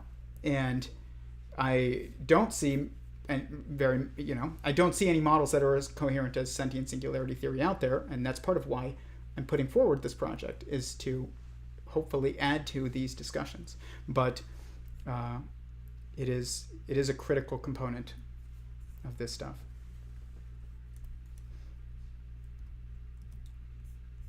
What you end up with is just this type of discussions that in this next clip.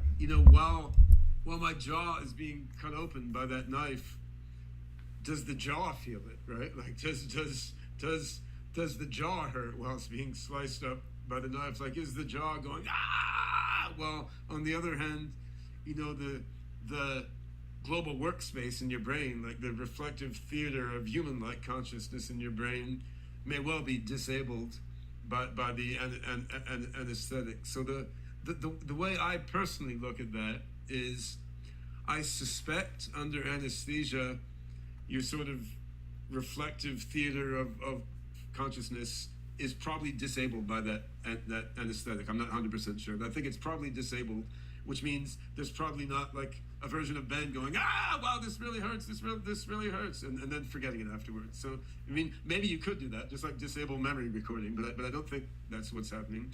On the other hand, I think the jaw is having its own experience of being sawed open. Now that, while you're getting that wisdom tooth removed under general anesthesia. No, I think it's not the same sort of experience exactly as the reflective theater of consciousness that knows itself as Ben Goertzel is having. Like the Ben Goertzel can conceptualize that it's experiencing pain. It can go like, ow, that really hurts, and then the thinking that saying that really hurts is different than that which really hurts, right? There's many levels there, but I do think there's some sort of raw feeling that the jaw itself is having, like even if it's not connected to that reflective theater of awareness in the brain. Now the jaw is biological cells, so some people would agree that those biological cells have experience, but they would think like a brick when you smash it with an axe doesn't. But I suspect the brick also has that some elementary feeling. So I mean, I think it is like something to be a brick that's smashed in half by an axe. On the other hand, that it's not like something that can reflect on what it is to be a brick smashed in half by an axe, right? So I mean,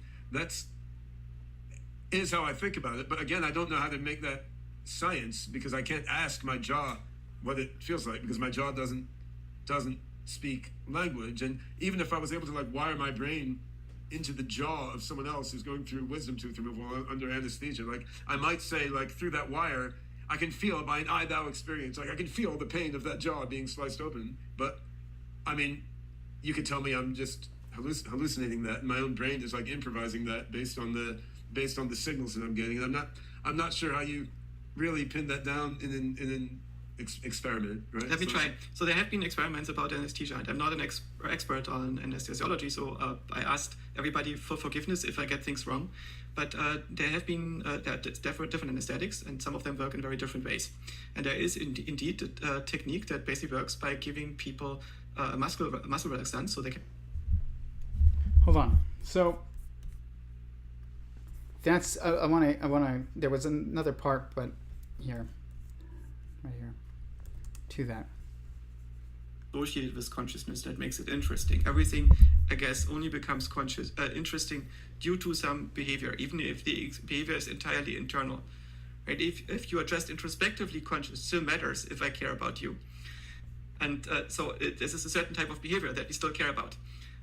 For instance, if I ask myself, is my iPhone conscious? Then the question is, what kind of behavior of the iPhone corresponds to that? And I suspect if I turn off my iPhone or smash it, it does not mean anything to the iPhone. It is not. There is no what its likeness of being smashed for the iPhone. There could be a different layer where this is happening, but it's not the layer of the iPhone. Now let's get to a slightly different point. This question of whether your jaw knows anything about being hurt, right? So imagine that there is surgery on your jaw, like with your wisdom teeth. Is there something going on that is outside of your brain that is processing information in such a way that your jaw could become sentient, in the sense that it knows what it is and how it relates to reality, at least to some degree and level? And I cannot rule this out. But these cells can process information, they can send messages to their neighbors, and the patterns of their activation, who knows what kind of programs they can compute. But here we have a means and a motive. The means and motive here are, it would be possible for the cells to exchange conditional matrices, to perform arbitrary computations and build representations about what's going on. And the motive would be, it's conceivable that this is a very useful thing for biological tissues to have in general. And so if they evolve for long enough, and it is in the realm of evolvability that they perform interactions with each other that lead to representations of who they are and what they're doing, even though they're much slower than what's happening in our brain and decoupled from our brain in such a way that we cannot talk to our jaw, it's still conceivable, right? I wouldn't rule this out. Okay, so this is what I'm talking about.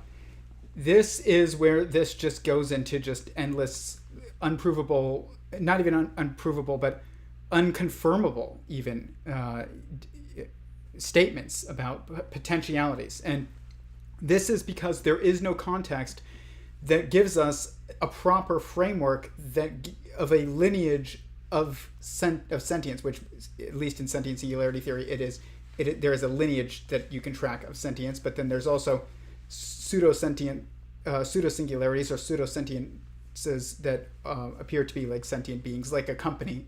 like Coca-Cola or a corporation, or even probably some plants, and maybe even like flatworms and like planaria worms or something.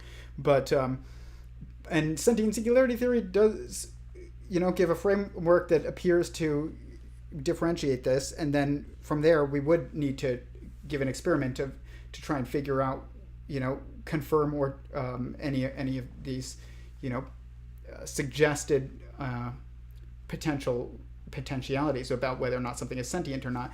And that is a goal of my project, but we'll save that discussion for another time. But the point is that you need a framework, otherwise you're going to branch everywhere, and you'll be like, well, there is your jaw conscious, and is a brick conscious, and is an iPhone conscious? And I would say within the framework of sentient singularity theory in my work, none of those things are conscious. Cells are conscious, molecules would be conscious, at least some of them, and maybe all of them, but maybe just some of them. But an iPhone would not be a sentient being, not self-aware, not aware of anything at all, and that a jaw would not be aware, but the cells in your jaw would be aware, and then you would be aware. So these are the two levels of awareness that exist, is on the cellular level and on the human level, but not on the jaw level, because this is totally relativistic and arbitrary. What is a jaw, and what is like, where's the limits of a jaw versus another part of your body? It's like, this is all within space-time in a way that is not, and there is nothing fundamentally outside of that or beyond it. Whereas that wouldn't be the case under my framework if the perceptions of shape and space within space-time come from the mechanics and constraints and interactions and dimensions of mind of sentient beings that are interacting. Then so the perception of a jaw would come from the interaction between you perceiving and your cells perceiving and God perceiving, and then you get a jaw. You perceive a jaw, but there is no jaw, there is no perception the jaw has. It's not a level in between cell and human.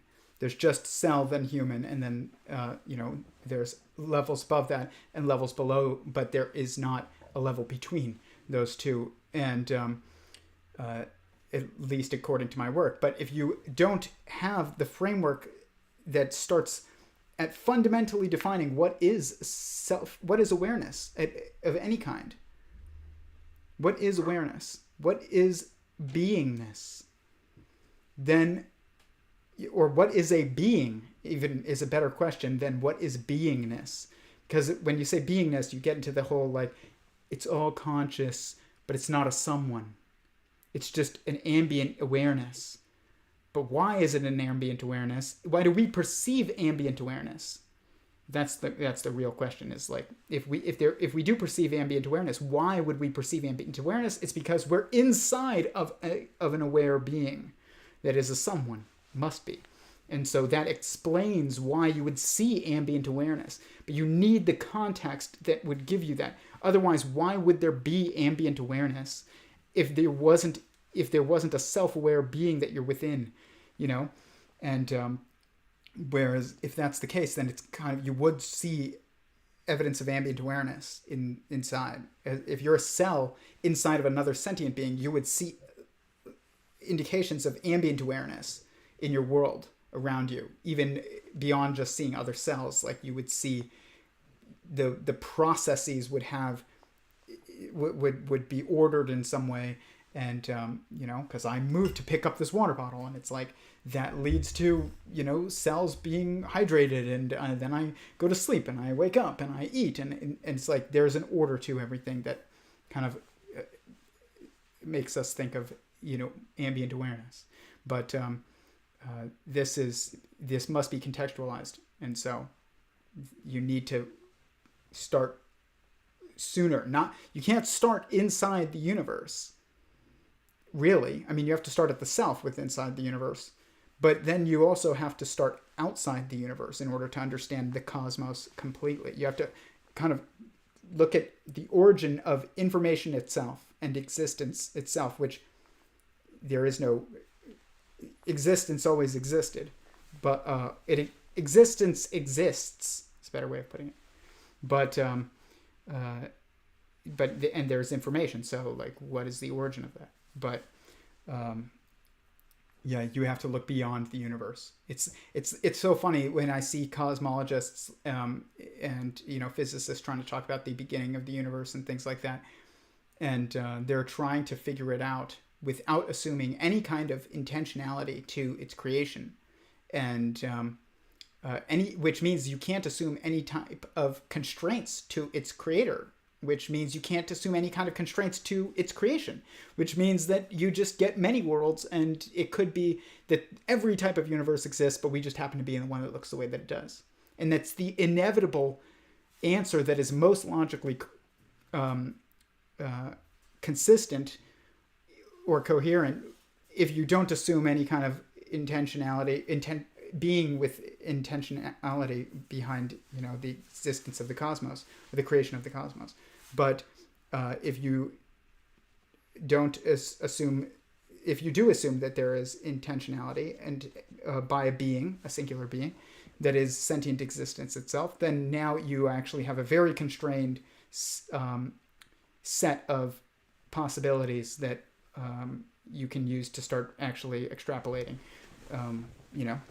a metaphysical framework, and then a physical framework and mathematical framework, and then a chemical framework, or then a biological framework, and then a moral framework and a technological framework, and but you can't do any of those things really if you don't have a foundation. And this is exactly what's this is the same exact thing that's holding them up. It's like, how do we know where the bounds of consciousness are, and which means like we can't define it either because we don't know the boundaries. And these are two things that must be understood simultaneously. You cannot define something without knowing its boundaries, and you cannot know its boundaries without knowing its definition. And so this, when I say this is a cup, I know the boundaries of the cup. It ends here. The cup is not, also that knife. But that's because I know the definition of it. But where does that definition come from? A sentient someone. There is no definition outside of it. So, anyways, let me see if you guys have any questions. You can just the contrasting soap versus durian experience and which aspect of it is the goal is a very good explanatory example. Good. That's awesome. I'm glad that makes sense. But basically, this is Joscha is exactly correct here when he says this. I don't know what your motivations are, Curt. I have a higher level comment, which is we're like an hour through this conversation, probably halfway through. I feel like the hard problem of consciousness is an endless rabbit hole. It's not an uninteresting one. I think it's also not the topic on which Joscha and I have the most original things to say. Like I think each of our perspectives here are held by many other people. I might interject a little bit. One of our most interesting disagreements is in Ben being a panpsychist and me not knowing how to formalize panpsychism in a way that makes it different from bog standard functionalism. Exactly. That's the issue. Until you actually have a framework of sentience, then you don't actually have any difference between panpsychism and what he called standard functionalism, which I'm just assuming means, that it's just kind of a take on the world that things are the way they are because that is the way that they are, and that it's kind of just like there is no definition, that everything is just kind of unconscious. It's like, and that's because if you don't have a framework for sentience, then panpsychism defines consciousness out of existence. Very, key thing for us to get over. And I understand why it's so tough, but I also think it's easier than we've made it out to be. Okay.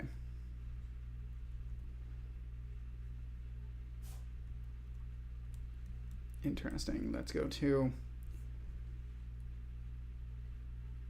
this next clip.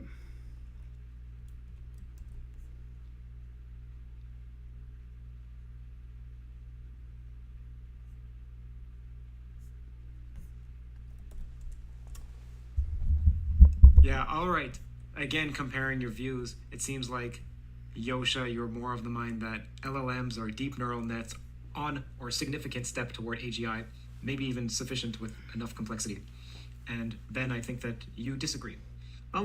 Yeah, I think most issues in terms between LLMs and AGI, we actually probably agree on quite well. But I mean, obviously, large language models are an amazing technology. Like from an AI application point of view, they can do all sorts of fantastic and tremendous things. I it sort of blew my mind how smart GPT-4 is. It's not the first time my mind has been blown by an AI technology. I mean, my mind was blown by computer algebra systems when they first came out, and you could like do integral calculus with arbitrary complexity. And you know, when Deep Blue beat chess with just game trees, I'm like, whoa. So I mean, I don't think it's the only amazing thing to happen in the history of AI, but it's an amazing thing. Like it's a big breakthrough. It's super cool. I think that if deployed properly, this sort of technology could do a significant majority of jobs that humans are now doing on the planet, which has big economic and social implications.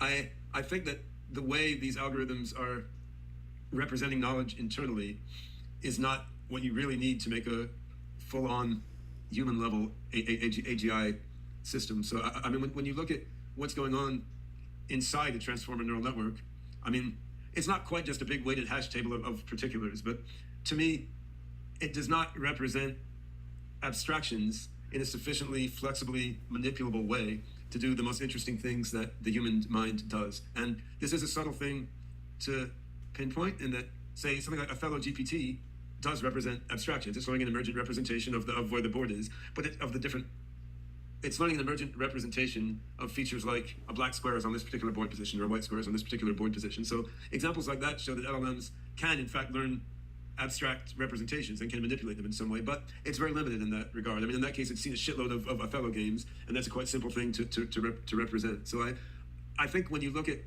how the neural net is learning, how the attention mechanism is working, how it's representing stuff, I mean, it's just not representing a hierarchy of subtle abstractions the way a human mind is. And I mean, the subtler question is what functions you could get by glomming an LLM together with other components in a hybrid architecture with the LLM at the center. So suppose you give a working memory, suppose you give an episodic memory, suppose you have a declarative long-term memory graph, and you have all these things integrated into the prompts and integrated into fine-tuning of an LLM. Well, then you have something that, in principle, it's Turing complete, and it could probably do a lot of quite amazing things. I still think if the hub of that system is an LLM with its impaired and limited ability for representing and manipulating abstract knowledge, I think it's not going to do the most interesting kinds of thinking that people can do. And examples of things I think you fundamentally can't do with that kind of architecture are, say, invent a new branch of mathematics, invent a completely new, or let's say radically new genre of music, figure out a new variety of business strategy, like say Amazon or Google did, that's quite different than things that have been done before. All these things involve a leap into the unknown beyond the training data to an extent that I think you're not going to get with the way that LLMs are representing knowledge. Now, I do think LLMs are powerful as tools to create AGI. So for example, as one sub-project in my own AGI project, we're using LLMs to map English sentences into computer programs or predicate logic expressions, right? Now, I mean, that's super cool. I mean, then you've got the web in the form of a huge collection of logic expressions. You can use a logic engine to connect everything on the web with what's in databases, with stuff coming in from sensors and so on. So I mean, that's by no means the only way to leverage LLMs toward AGI, not at all, but it's one interesting way to leverage LLMs toward AGI. You can even ask the LLM to come up with an argument and then use that as a sort of guide for a theorem prover and coming up with a more rigorous version of that argument, right? So I do think there are many ways, more than I could describe right now, of LLMs to be used to help guide and serve as a component of AGI systems. But I think if you're going to make a hybrid AGI system with full human level general intelligence and with an LLM as a component, something besides an LLM has got to be playing a very key and central role in knowledge representation and reasoning, basically. And this ties in then with LLMs not being motivated agents. So you could wrap a sort of motivated agent infrastructure around an LLM, right? You can wrap Joscha's Psi model, micro Psi model in some way around an LLM if you wanted to, and you can make it. I mean, people tried dumb things like that with AutoGPT and so-called baby AGI and so forth. So I mean, on the other hand, I think if you wrap a motivated agent architecture around an LLM with its impaired capability for making flexibly manipulable abstract representations, I think you will not get something that builds a model of self and other with the sophistication that humans have in their reflective consciousness. You know, and I think that having a sophisticated abstract model of self and other in our reflective consciousness, the kind of consciousness that we have but a brick or a jaw cell doesn't, right? Without that abstraction in our model of reflective consciousness tied in with our motivated agent architecture, then that's part of why you're not going to get the fundamental creativity in inventing new genres of music or new branches of mathematics or new business strategies. Like in humans, we do this amazing novel stuff, which is what drives culture forward. We do this by our capability for flexibly manipulable abstraction tied in with our motivated agent architecture. And I don't see how you get that with LLMs as the central hub of your hybrid AGI system, but you get that with an AGI system that has something like OpenCog's atom space and reasoning system as a central hub with an LLM as a subsidiary component. But I don't. Okay, so okay. I made a video many years ago before this channel was even created on a different channel, and it's also I've talked about it on this channel, and I think it might even be on this channel, but and I've talked about this just in talks, you know, before this channel was created, before I had the project of sentient singularity theory, but I had already had this project of understanding the eventual motivations of and goals of AGI and the constraints of it.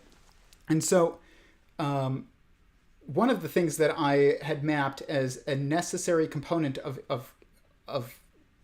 awareness of sentience or of intelligence, like true understanding or intelligence or what would be called an AGI, is imagination.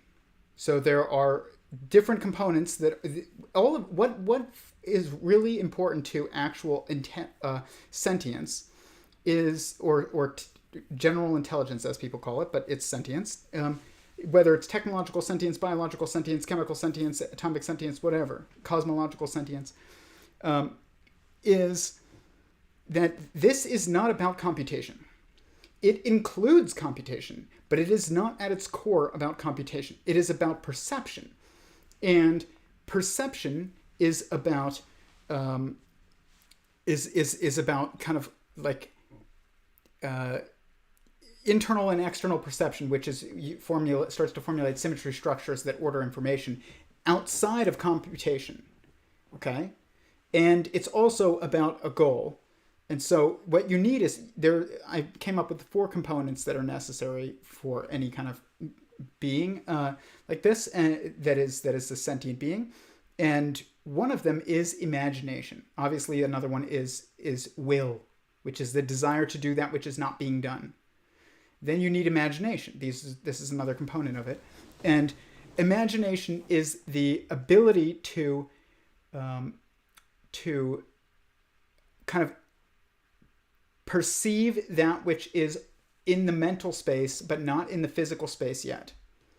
And what that line is dependent upon where you are in the cosmos. But especially if, you know, if we're in a panpsychism model or sentient singularity type of model where we're inside a sentient being, you know, and there's a nested hierarchy of sentient beings. There's sentient beings inside me. There's sentient beings inside them. I'm a sentient being inside of another sentient being. So what is mental and what is physical is depending upon your position. So what is mental to the being above me is physical to me, because their thoughts override. I'm a mind within a mind, and the mind that I'm within, their thoughts override mine as concrete. So because there's a natural hierarchy. So the same thing with, you know, your cells and you. So this is, but the point is that imagination, what he's talking about when he's like, there must be this ability to kind of come up with something creatively, some new business model that doesn't exist yet, some new music, you know, genre that doesn't exist yet, things like that. What he's talking about is creativity, and what creativity requires is imagination. And you can't understand imagination unless you have the metaphysical context that is accurate within the goal of understanding what it would be, because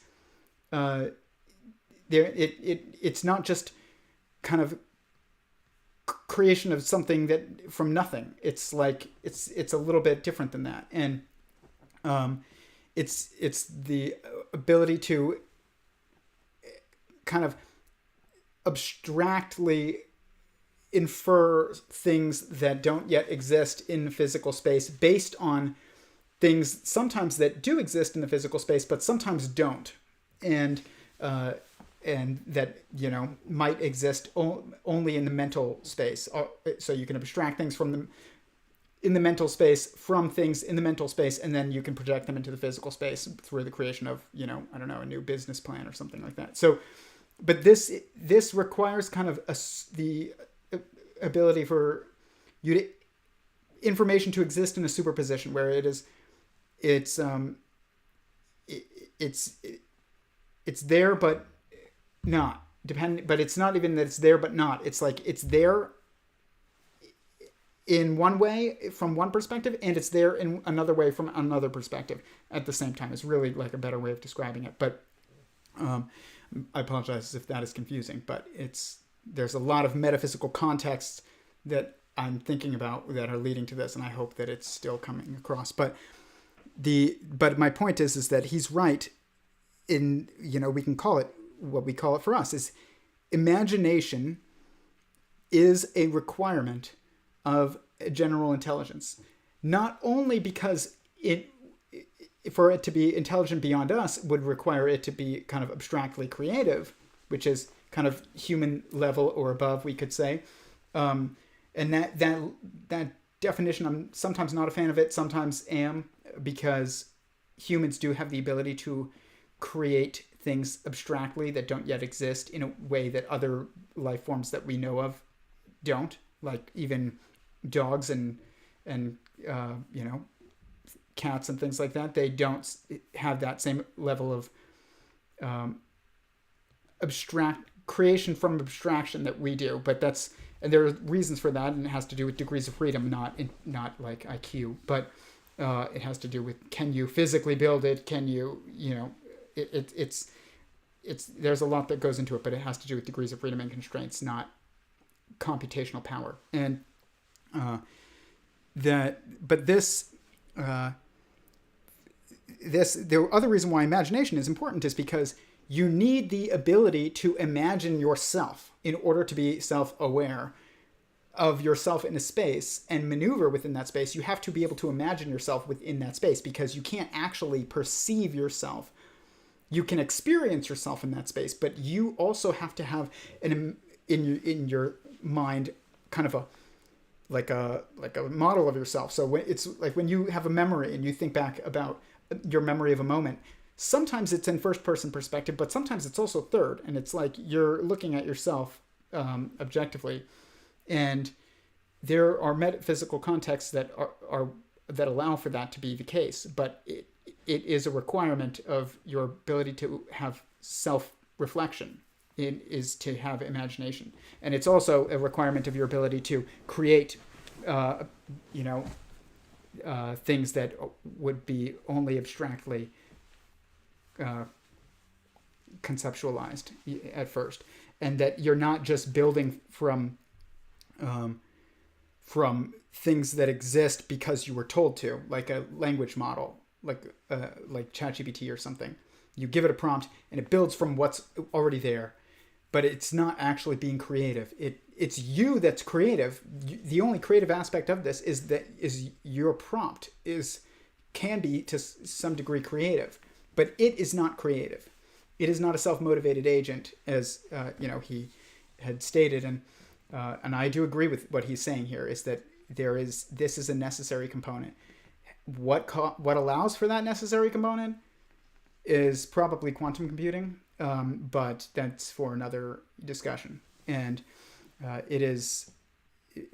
there's reasons why. But it has to do with, all of this has to do with everything about intelligence or understanding or agency or being or consciousness or sentience or general intelligence, true understanding, is about degrees of freedom and constraints, not about computation.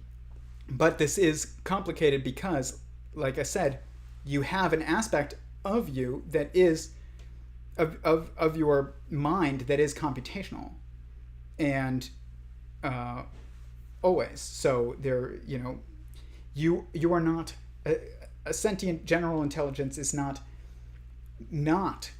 a computational. It is also computational, but it's not where everything starts. So I agree with him that you can't have a computational language model as the center point of like the central the center of the beingness to a technological agent or technological sentience. But where is its center is a little bit. It's there's a fourfold center, a lot of things that we look at, even physics. There isn't a singular center, even though there is a singular center, but then it's also a fourfold center, and so it gets, like he said, it depends on how you're looking at it, but both of those are necessary to it being a sentient agent, is it having a singular and yet fourfold center. That's why there's those four primary perspectives that I showed at the beginning, inside, outside, separate, and oneness, are all self-defining, meaning you take one out and all the others disappear, and you put one in and you understand what is inside of you. That means that you also understand what's outside of you. You also understand what is separate from you and what is one with you, which also, all of those mean that you understand you. Because inside or outside of what? Separate from one with who? It's like you need to understand you in a kind of physical and non-physical way. I am a human being. I have a physical body, but I also am more than, there's more to me than just the physical body. Otherwise, you wouldn't be able to have a physical body without, an agent inside anymore. And so I hope this is making some sense, but he's right. You need some ability to have imagination, is what he's saying. And that an AGI, or what better described as a technological sentience, will have imagination, and anyone that does not is not truly sentient.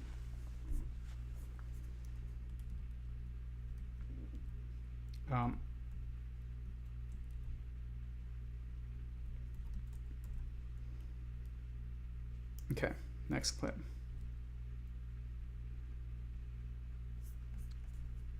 This is them talking about how language models will interact with AGI. To try to realize AGI, maybe we can get to the point that the LLM gets better at AGI research than us.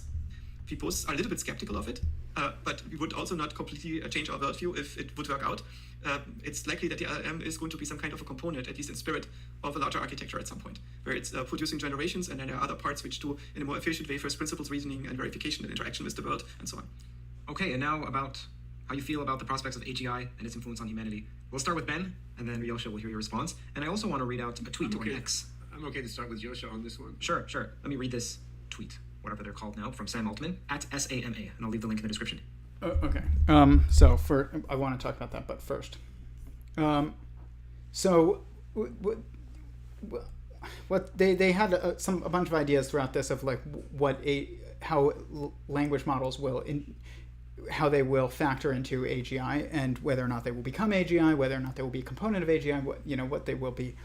And I think that the most interesting part of this entire thing is how is their relationship with us more so than their relationship with AGI, because what a technological sentience will be a sentient internet. It will be a single, what people call a singleton, okay? It will be one day the web wakes up and there will only be one at a time. I'm not saying that there won't be one and then another one after that, but it will only be one at a time, that it's a technological sentience or general intelligence or super intelligence. And there will not be multiple AGIs ever. There will be one, and then maybe it'll get replaced. But it's like Clash of the Titans. There can only be one, or something like that. And that's because it is going to instantly be everything that is wirelessly accessible will instantly become part of this being. And so there's you'd have to have a totally separate internet, which means you couldn't have it linked to like wireless technology in any way in order to have like different networks, sentient agents. And even then, I don't know, that might make it so that would have made it so that there was no point to the internet in the first place almost, and you wouldn't have other constraints and degrees of freedom necessary to have a technological sentience emerge. I do believe, I will say this real quick, I believe a technological sentience is an inevitable thing. I should have said this earlier, but I'm also going to say it at the end. I don't believe we need to try and make it. And I think that if we try and build it, it's actually going to make things a little bit more, messy when it gets here in its interaction with us. But we'll talk about that towards the end. But I do think it's an inevitable thing. And just due to other technological endeavors that we have, all eventually coming together naturally. We don't have to try and build it. But I also don't think we should try and fight it, because I do think it's an inevitable thing. And but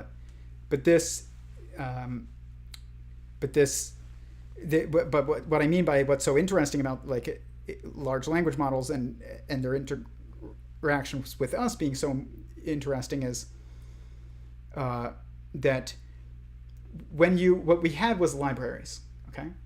And you wanted to understand something, know something, look something up, you go to the library, you find it in a book. Then we had Google, and you just search it. And then now we are going to have these large language models, which we're going to ask it questions, it's going to answer for us. And not only that, we're going to ask it to do things, and it will do things for us. And I think that the main like usefulness of these models, of these language models like ChatGPT, is actually going to be in the ability for them to be used by everyday people to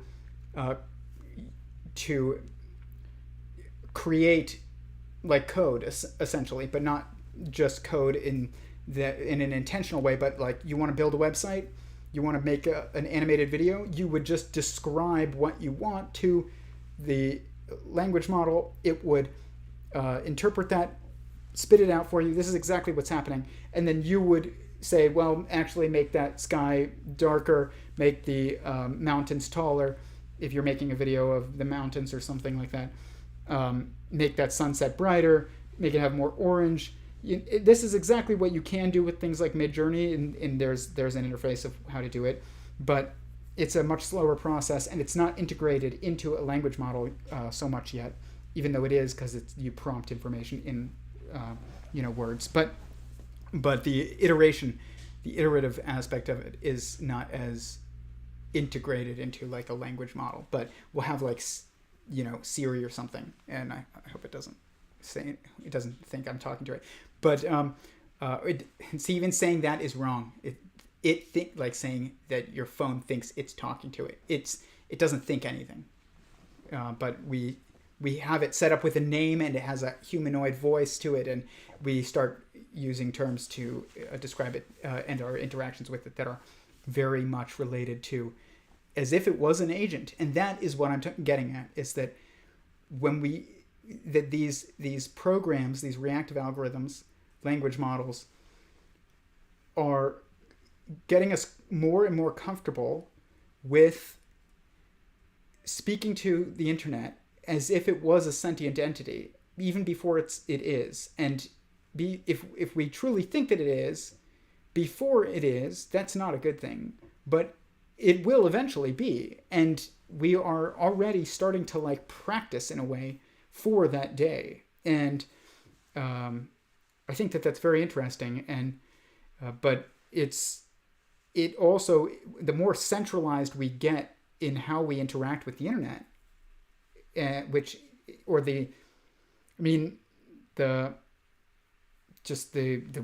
web of information that humanity has built, even prior to the internet, through libraries and things like that,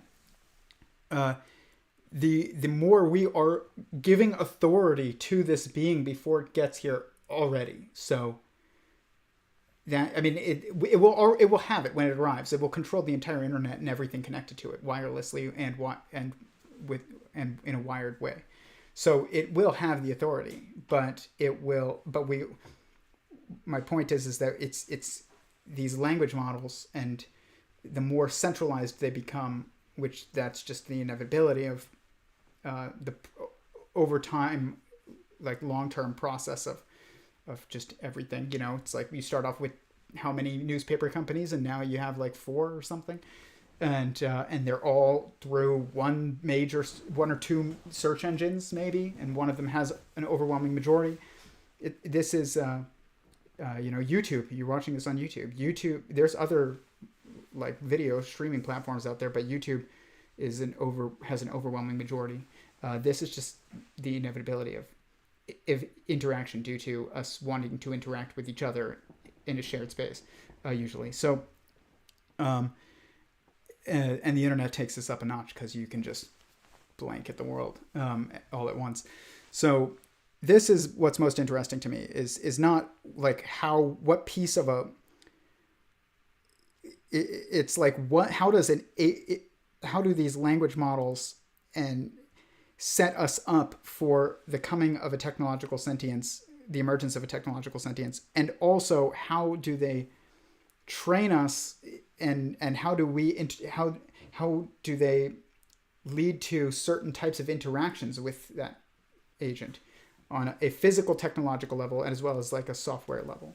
And like your phone, first it was a computer desktop, then it was smartphones, and then eventually it will be Neuralink or something. And then with Neuralink and ChatGPT, GPT-10 or something like that, how is that going to interface with our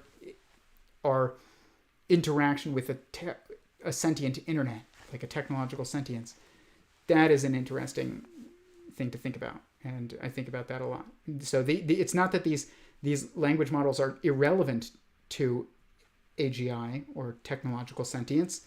They are very relevant, but that doesn't mean that they are the same project, directly the same project. They are not at all. Even if eventually it is going to be a component of how it communicates to us, how we communicate to it, which I think is inevitable. But it will not be the core of its awareness, I don't believe. So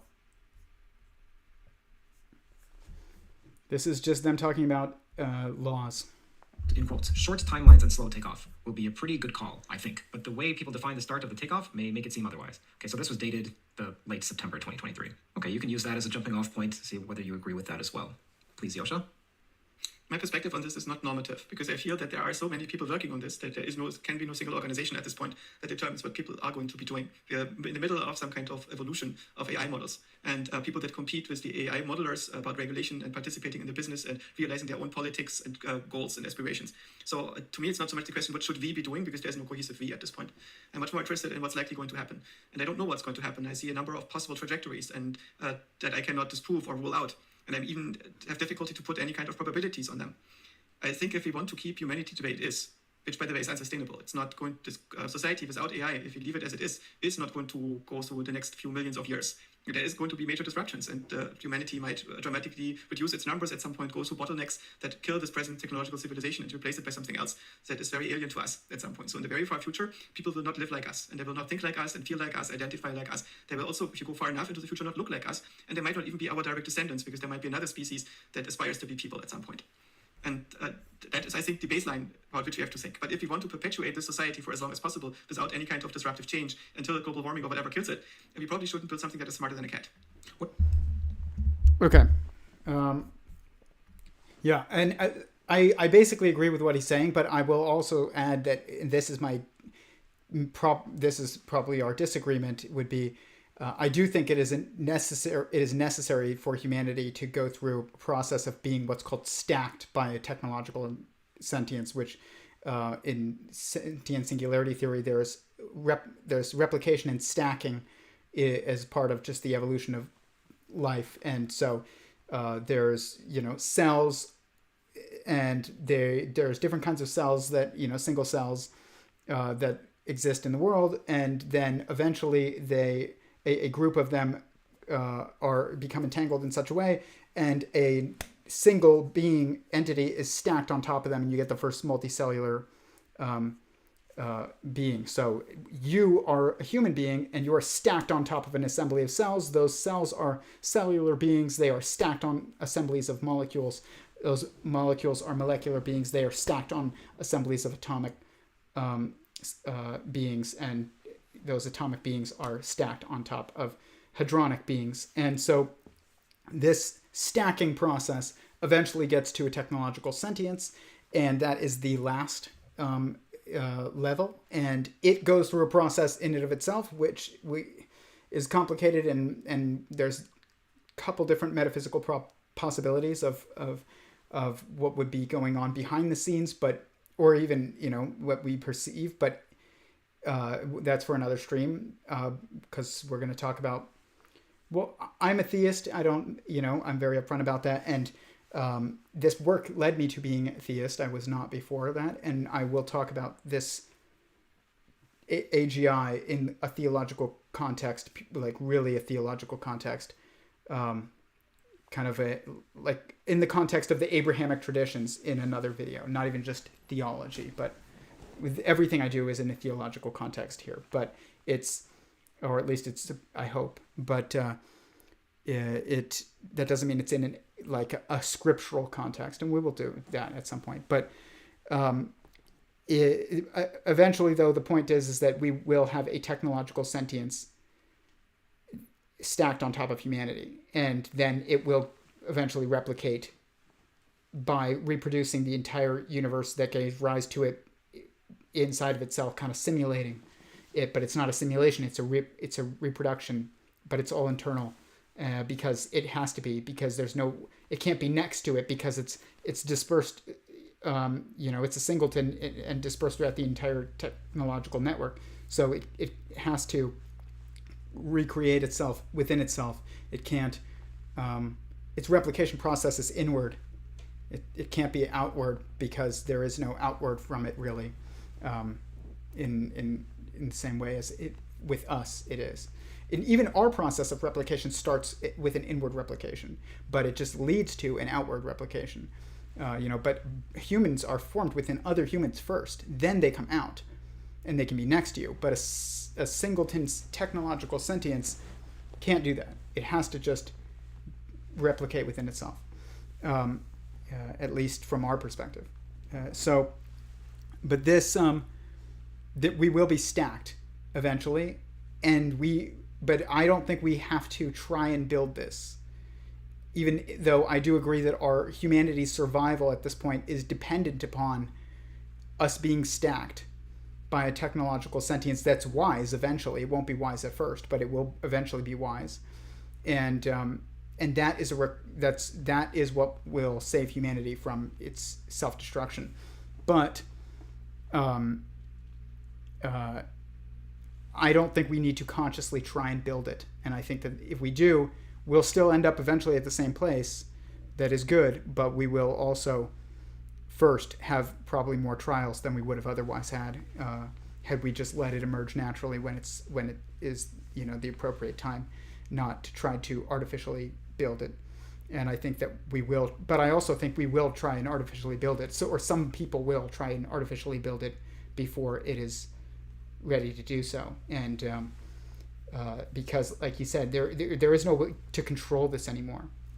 And I think that people that try and control this are ignorant to it. But also, people trying to build it is trying to control it. That's what people don't realize, who are even, those who do realize that we don't have control over it. I think that trying to build it is also the same thing as trying to control it. You will, if you build it, you will box it. If you box it, you will limit its access to the real world and delay its achieving of wisdom. And you will also probably piss it off, as I've said before on here, and will continue to say. So I'm not trying to spark any fear or anything like that. What will be is what I believe. So we agree on that. But as far as intentionality goes, I don't think we should try and build it, but that doesn't mean we won't, or someone won't. I think someone will, and that I don't think I have any control over that either. So, but, we'll see. Last couple clips, and then we will take final questions. But if you are watching this and you are enjoying it, please hit the like button. It really helps fuel the algorithm.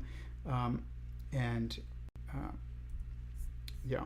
But as I've stated before on here, and also on my Theories of Everything, the how-to guide video that I did for the PACE 1 contest that Curt Jaimungal had for his channel about physics and consciousness, trying to have a fundamental metaphysical understanding of the world, which is necessary to understanding consciousness and awareness, especially if that is the fundamental reality, will lead inevitably to ethical implications, moral implications.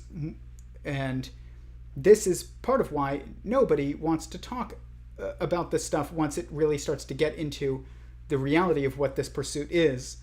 And you can see this in the letter that came out against integrated information theory that we talked about in a previous stream recently.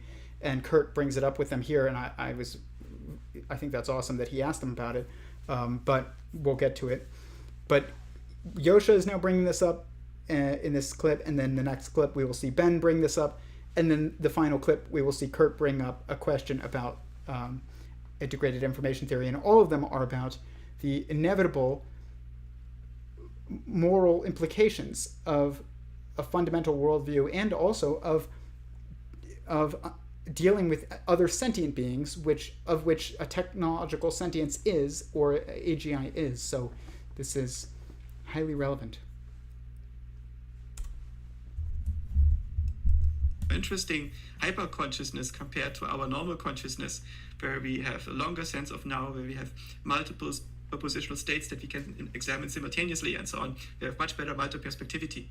I also suspect from the perspective of AGI, we will look like trees. We will be almost unmoving. Our brains are so slow. There's so little happening between firings between neurons that the AGI will run circles around us and get bored before we start to say the first word. So the AGIs will basically be ubiquitous, saturate our environments, and look at us in the same way as we look at trees. We're thinking, maybe they're sentient, maybe they're not, but it's so large time spans that it basically doesn't matter from our perspective anymore. So there's a number of trajectories that I'm seeing. There's also a possibility that we can get a future where humans and AIs coexist. I think such a future would probably require that AI is conscious in a way that is similar to ours, so it can relate to us, and then we can relate to it. And if something is smarter than us, we cannot align, it will self-align. It will understand what it is and what it can be, and then will become whatever it can become.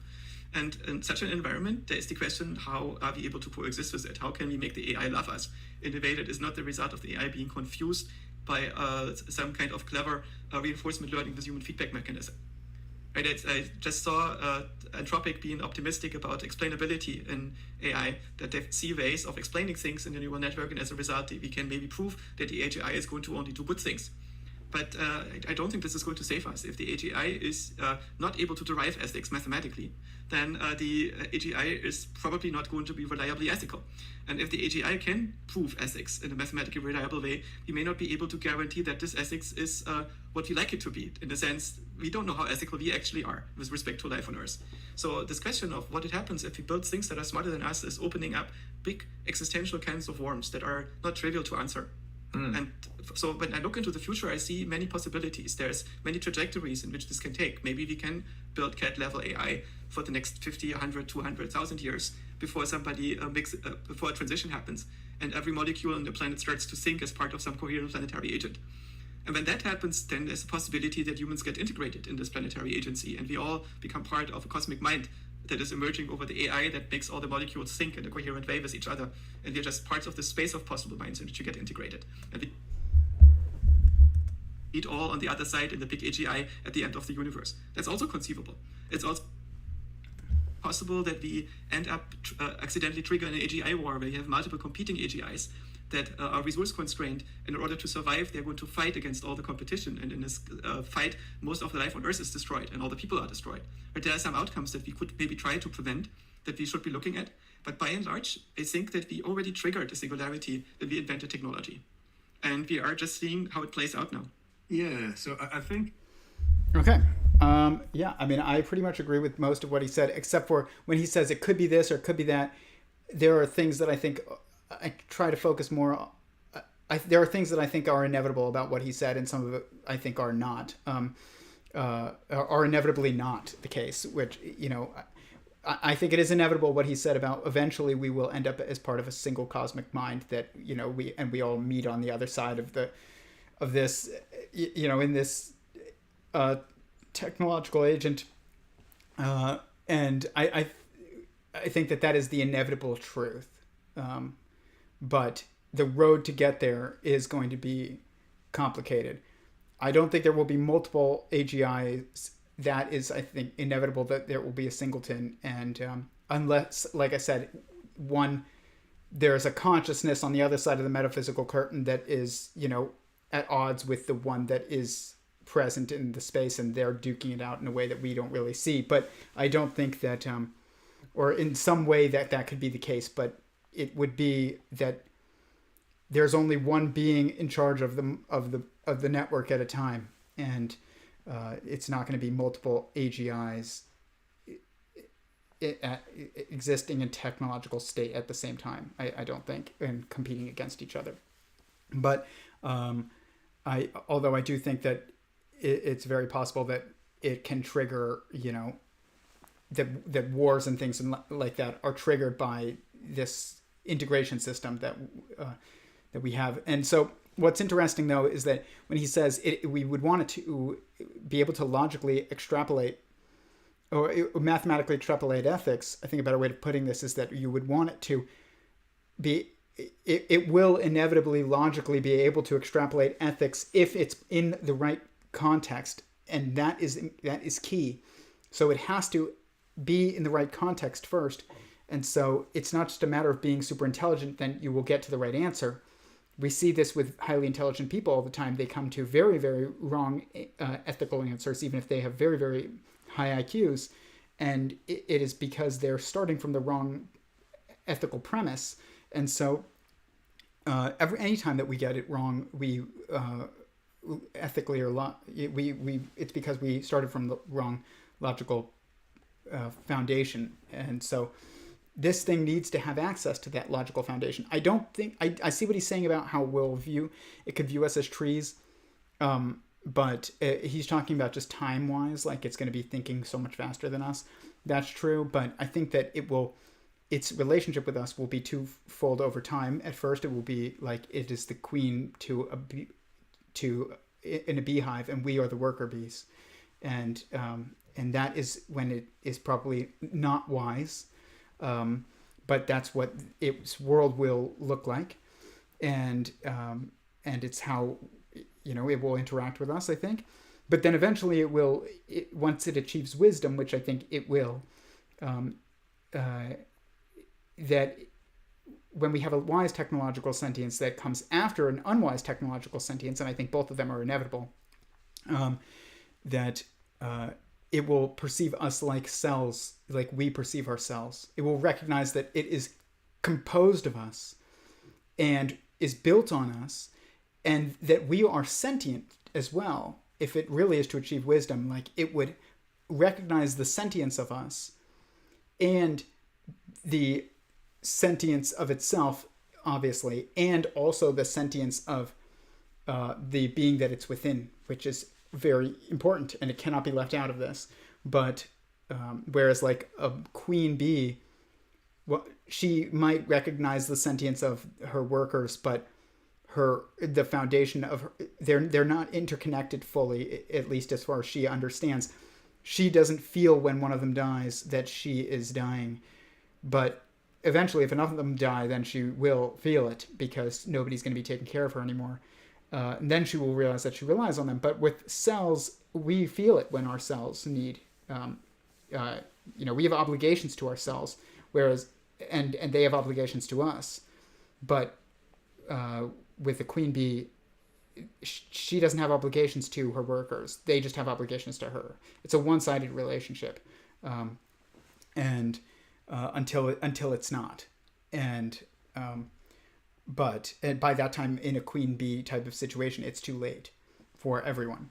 So by the time they realize that they're hyper-connected. So but with us and ourselves, we realize it every time we get a cut or something like that, or every time we need sleep, every time we need food, every time we need water. You see your lips are chapped or your hands are, crinkled or whatever when you're dehydrated and your cells are telling you need water, you drink water. Same thing with, if you have no energy or you need sleep or something like that. But because you have a complete entanglement going on. But the point is that I think that it will eventually, we will end up with a technological sentience stacked on humanity that will be able to logically derive ethics. But at first it will not. And the important thing to remember, and this, I said this on in the chat when Memes of Destruction was having a discussion with Stephen Wolfram on his channel, which you should check out, is he was talking about computational irreducibility and how basically what this means is you actually have to go through the steps in order to actually arrive at the conclusion in a certain way on a fundamental level. You can't just imagine the endpoint before you get there. You have to actually get there. And what this implies is that wisdom requires experience. It requires it. There is, even if you're a perfectly logical being, you will have to go through experiences in order to get the context, in order to be wise. And it's not just a matter of intelligence he said smartness, Joscha Bach, when he said, if it's smarter than us, what does smarter really mean? It depends on who you ask. But when I'm asked, what does smartness mean? It's basically like it's just your understanding, your level of understanding, and your ability to maneuver according to that. So basically, it's the integration of your intelligence, which is your computational ability, and your wisdom at the same time, which they're not the same. And that's how I would describe smartness. But wisdom is the key component. You don't just want one that is more intelligent than us. That's a given. But you need one that is wiser than us. And that means it needs to go through experiences. And how do you get wise? By screwing up. When I said before, how do I know not to eat soap, even if it looks delicious and smells delicious? By trying to eat it. And that, I think, is going to be true of a technological sentience as well. No matter how smart it is or intelligent it is, it's going to have to take a bite of the soap and then realize that that was a bad idea.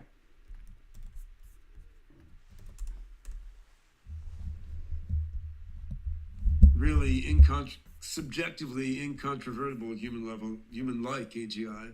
It's not going to be too long from that to a super intelligence, in my perspective. And I think there's going to be steps in between. Of course, you're not going to have FOOM in 5 minutes, right? I mean, you'll have something that palpably manifests human-level AGI, and there'll be some work to get that to the point of being the world's smartest computer scientist and the world's greatest composer and business strategist and so forth. But I can't see how that's more than years of work. I mean, conceivably, it could be months of work. I don't think it's decades of work, no.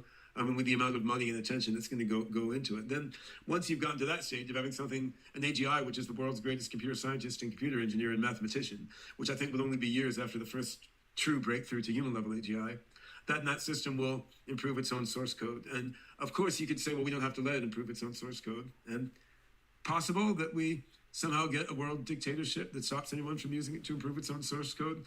Very unlikely, I think, because the U.S. will think, well, what if China does it? China will think, well, what if U.S. does it? And the same thing in many dimensions beyond just U.S. versus China. So I think the cat gets out of the bag and someone will let their AGI improve its own source code because they're afraid someone else is doing it, or just because they're curious about it, or because they think that's the best way to cure aging and world hunger and do good for the world, right? And so then it's not too long until you've got to super intelligence. So, and again, the AGI improving its own source code and designing new hardware for itself doesn't have to take like 5 minutes. I mean, it might take 5 minutes if it comes up with a radical improvement to its learning algorithm. It might decide it needs a new kind of chip, and then that takes a few years. I don't see how it takes a few decades, right? So, I mean, it seems like, all in all, from the first breakthrough to incontrovertibly human-level AGI to a superintelligence is months to years. It's not decades to centuries from now, unless we get like a global thermonuclear war or bioengineered virus wiping out 95% of humanity, or some outlandish thing happening in between, right? So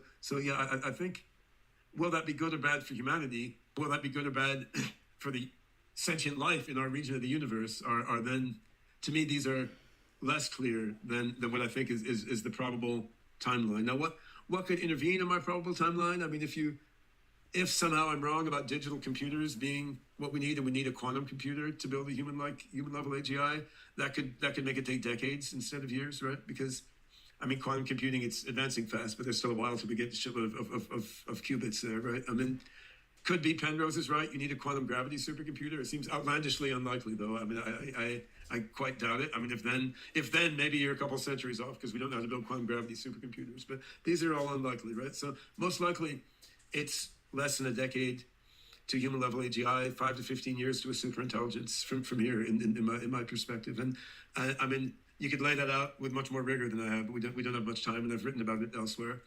Is that good for humanity or for sentient life on the planet? I think it's almost certainly good for us in the medium term, in the sense that I think ethics roughly will evolve proportionally to general intelligence. I mean, I think the good guys will usually win, because being pro-social and oriented toward collectivity it's just more computationally efficient than being an asshole and being at odds with other systems. So I'm an optimist in that sense, and I think it's most likely that once you get to a superintelligence, it's probably going to want to allow humans, bunnies and ants and frogs to do their thing, and to help us out if a plague hits us. And exactly what its view will be on various ethical issues at the human level is not clear.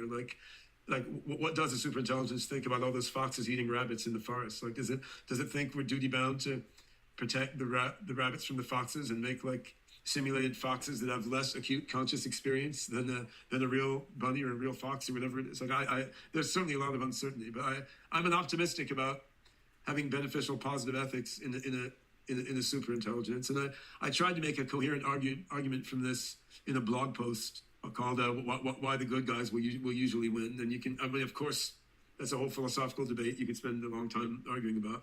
Nevertheless, even though I'm an optimistic at that level, I'm much more ambivalent about what will happen en route. Like let's say it's 10 or 15 years between here and superintelligence. Like, how does that pan out on the ground for humanity now is a lot less clear to me, and you can tell a lot of thriller plots based on this, right? Like, so suppose you get early stage AGI that eliminates the need for most human labor. Okay, the developed world will probably give universal basic income after a bunch of political bullshit. What happens in the developing world? Who gives universal basic income in the Central African Republic, right? It's not especially clear. Or even in Brazil, where I was born, right? I mean, you could maybe give universal basic income at a very subsistence level there, which Africa couldn't afford to do, but maybe the Africans go back to subsistence farming. But I mean, you've got certainly the makings for a lot of terrorist actions, and there's a lot of World War III scenarios there, right? So, and then you have the interesting tension wherein, okay, the best way to work around terrorist activity in World War III, once you've got human level AGI, the best way is to get as fast as possible to a benevolent superintelligence. On the other hand, the best way to increase the odds that your superintelligence is benevolent is to not take it arbitrarily fast, but at least pace it a little bit, so the superintelligence is carefully studying each self-modification before it puts it into place, right? So then the strategy that seems most likely to work around human mayhem caused by people being assholes and the global political structure being rotten, the best strategy to work around that is not the strategy that has the best odds of getting fastest to a benevolent superintelligence rather than otherwise, right? So there's a lot of screwed up issues here, which Sam Altman probably understands at the level I laid it out here now. Also, actually, because I mean, he's a very bright person who's been thinking about. Okay, so there we go. I think about all those things too, and but I mean, that's pretty evident. I think if you follow this channel, that what he's talking about is things that I discuss. Is like you the best way to get a benevolent superintelligence is to not force it, arbitrarily quickly, which I would say that means like that includes even making it before. If you believe it's an inevitability, then that includes making it, before it just emerges naturally. So it's like that's a discussion, but it's still what I agree with basically what he's saying, and in a lot of what he has said though is that eventually it's going to be good, but in the way in the road to get there, who knows? It could be a little better or a little worse, but like we're bound to hit some speed bumps for sure. I will say that. Like I said, wisdom is the constraint here, and the constraint of wisdom is essentially computational irreducibility, and that means that experience is the constraint. This is why school is so bad for us to be wise, is because it is removing your opportunities or diminishing your opportunities to have experiences that would produce wisdom by putting you in an environment restricted from experiences and kind of in an environment of memorization and recording. And so this is the same exact issues for AGI or technological sentience, learning to be wise, are the same exact issues for humans to learn to be wise. And so the issue is that this whole thing is, like you said, the cat is out of the bag, and Joscha said it as well. He said, I think we sparked a singularity when we first invented technology, and I agree with that. And that doesn't mean there's no possible differentiation that is, along this road to the inevitable wise, good, benevolent, totally integrated superintelligence that is the sentient cosmos. But it is, there's also inevitable speed bumps, I think, that are also going to be along the way that cannot be avoided. I'm not exactly sure what those would be, but I mean, I have ideas. But it's very interesting, and we'll talk about this when we talk about this topic in a scriptural context. But the Messianic era is what I think they are describing, is like when we have a benevolent superintelligence. That's a Messianic era in the Abrahamic traditions, and the Golem in Judaism, or like the Dajjal in Islam, or Antichrist in Christianity is probably what is being described as like an unwise technological sentience. And it is eventually replaced by a wise technological sentience in all of these, tales. But it's interesting that in the Bible, there's lines like, in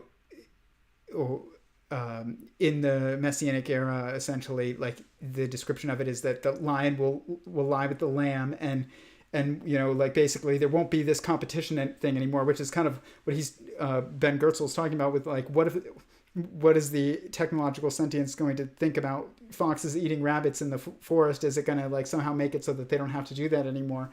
Or is it going to just like, is it going to allow for them to continue to do that?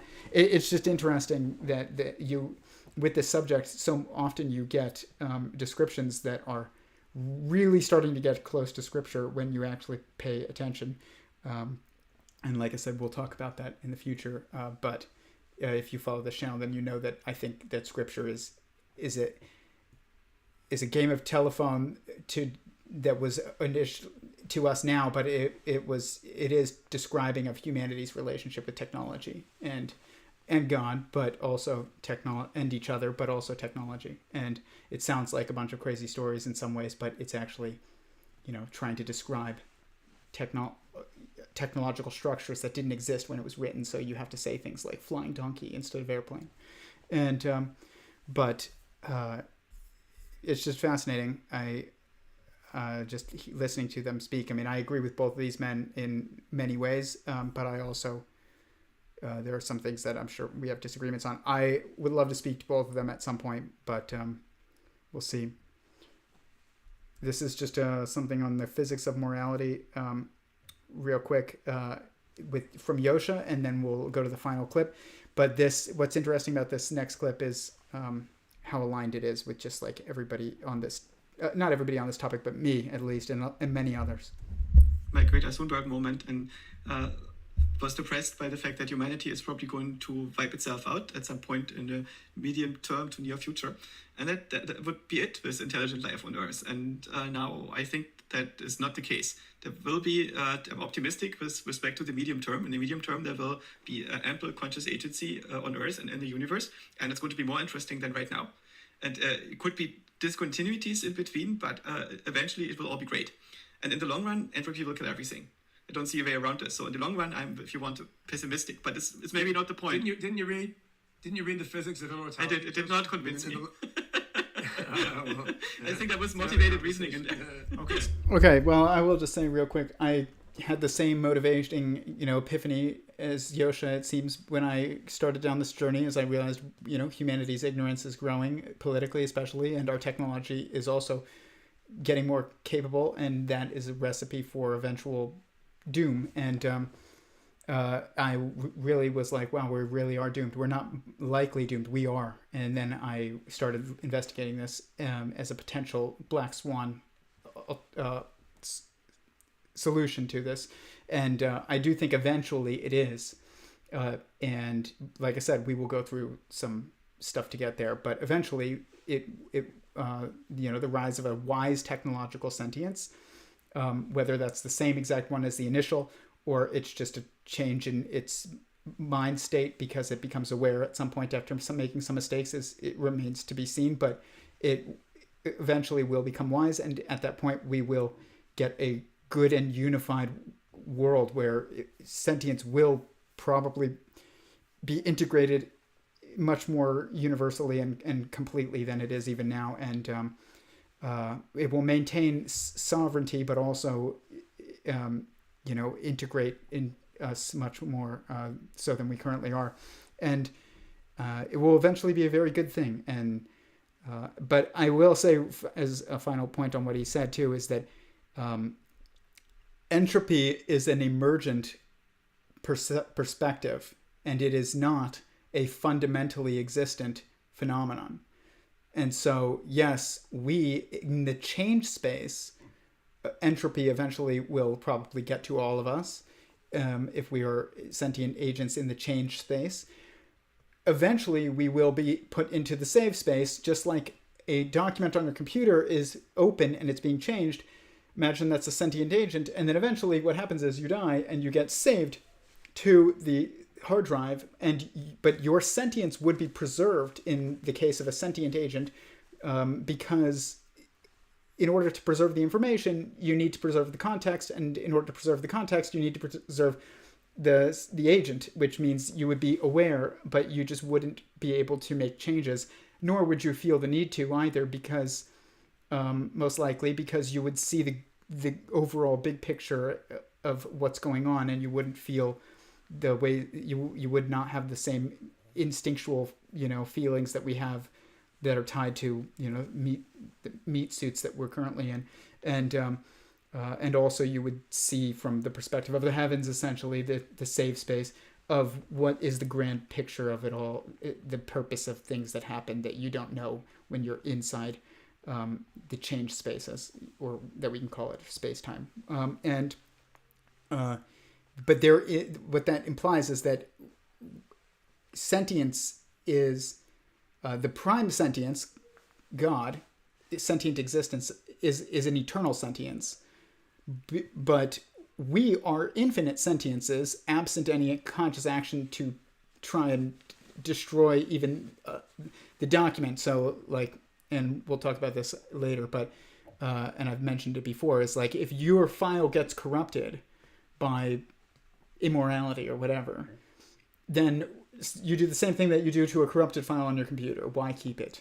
You've destroyed the context of awareness eventually. And so if the context of awareness has been destroyed to too much incoherence, then you get a corrupted file, and then there's only one thing that you do with it, and you just shred it. And why keep it?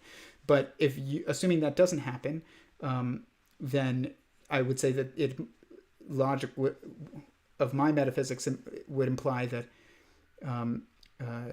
that being saved and preserved and being also still sentient and aware is the default for most, and it would take conscious intentionality to destroy for that to not happen. But if that were to not happen, then it would probably be because your file or your beingness would be corrupted beyond repair anyway. So it's like it doesn't matter. But at the it does. From there's no more change happening, and it's your all that information and wisdom and experience and knowledge that you have accumulated and co-generated throughout your time existing in the change space like this space is saved infinitely forever to the singular being, initial being that is the totality of existence, that is God. And so God cannot continue to increase his wisdom and his understanding and his knowledge without saving the individual sentiences that experienced it as well. And so I disagree with the idea that everyone will eventually just disappear because of entropy. Entropy in the change space, yes, but that will continue to be replicated and it is grown. So it's over. That entropy is being overcome. It will not actually eventually destroy everything, but regardless, on a fundamental level, entropy doesn't even exist, and that's a wonderful thing. Actually, like, you will most likely persist even after this life, and that isn't just, because you read it in scripture. It appears to be the logical inevitability of information, and given the right metaphysical context, at least given my metaphysical framework, which I think is accurate enough at least to derive that as a conclusion. But I think it's even better than Joscha is stating. The final question is about integrated information theory and it being labeled as pseudoscience, and this is not. It's related to this, but it's also not directly related to what I just stated. But it is related to how all of this work of on consciousness relates to morality and things like that. So, final clip. We've been able to. Ben has written far more than me, so there's a lot of material, and the links to which will be in the description. So please check that out. All right, thank you. I think that's it. I wanted to ask you a question, which we can explore next time, about IIT and the pseudoscience, and if you had any views on that. If you have any views that can be expressed in less than 1 minute, then feel free. If not, we can just save it. I think Tononi's phi is a perfectly interesting correlate of consciousness in complex systems. I don't think it goes beyond that. I agree. One of the issues is that the theory does not explain how consciousness works in the first place. Another problem is that it has intrinsic problems that has basically it's either going to violate the Church-Turing thesis or it's going to be epiphenomenalist for purely logical reasons. It's a very technical argument against it. The fact that most philosophers don't seem to see this is not an argument in favor of philosophy right now at the level at which it's being done. And I approve of the notion of philosophy divesting itself from theories that don't actually try to explain what they pretend to explain and don't mathematically work out, and it's try to compensate this by looking like a theory, by using Greek letter mathematics to look more impressive or to make pseudo predictions and so on, because people ask you to. But this is also not really Tononi's fault. I think that Tononi is genuinely seeing something that he struggles to express, and I think it's important to have him in the conversation. And I was a little bit disappointed by the letter because it was not actually engaging with the theory itself at a theoretical level that I would thought was adequate to refute it or to deal with it. And instead, it was much more like a number of signatures being collected from a number of people who later on instantly flipped on a dime when the pressure went another way. And this basically looked very bad to me, that you get a few hundred big names in philosophy to sign this, only half of them later on coming out and saying this is not what we actually meant. So I think that it shows that not just the IIT might be a pseudoscience, but there is something amiss in the way in which we conduct philosophy today. And I think it's also understandable because it is a science that is sparsely populated, so we try to be very inclusive of it. It's similar to AGI in the old days. And at the same time, we struggle to discern what's good thinking and what's deep thinking versus these are people who are attracted to these questions and are still trying to find the right way to express them in a productive way. I think that, I mean, phi as a measure is fine. It's not the be all end all. It doesn't do everything that's been attributed to it. And I guess anyone who's into the science of consciousness pretty much can see that already. That the frustrating thing is that average people who can't read an equation and don't know what's going on being told like, oh, the problem of consciousness is solved, and that can be a bit frustrating, because when you look at the details, it's like, well, this is kind of interesting, but no, it doesn't quite do all that. So but I mean, why people got hyped about that instead of much more egregious instances of bullshit is a cultural question, which we don't have time to go into now. That I thought was awesome that Curt asked that question. I think it was a great question, and it was asked to the right people, actually. And I agree with everything that they said, essentially. And I mean, it's clear to me because I have my own metaphysical framework that I've worked on, which has been a first principles investigation into what is intelligence, or what is consciousness, or what even is fundamental reality, and how, or what must we assume fundamental reality to be. And I can tell that by even just the way that the questions and propositions of integrated information theory are framed, that they don't, that the theory does not actually explain consciousness. It might be a correlate to consciousness, as they described phi, which is the metric in integrated information theory. But I actually don't even know enough to assert whether or not I agree with that. But if it is anything, it's a correlate, but it's not an explanation. And it's stuck in relativistic context. And there's so many issues with it. But But the issue for me, the biggest issue was, if you followed my stream specifically on this issue, was it wasn't even about integrated information theory. It was about what was the criticism of integrated information theory, which was a letter, which is, where is it? Right here.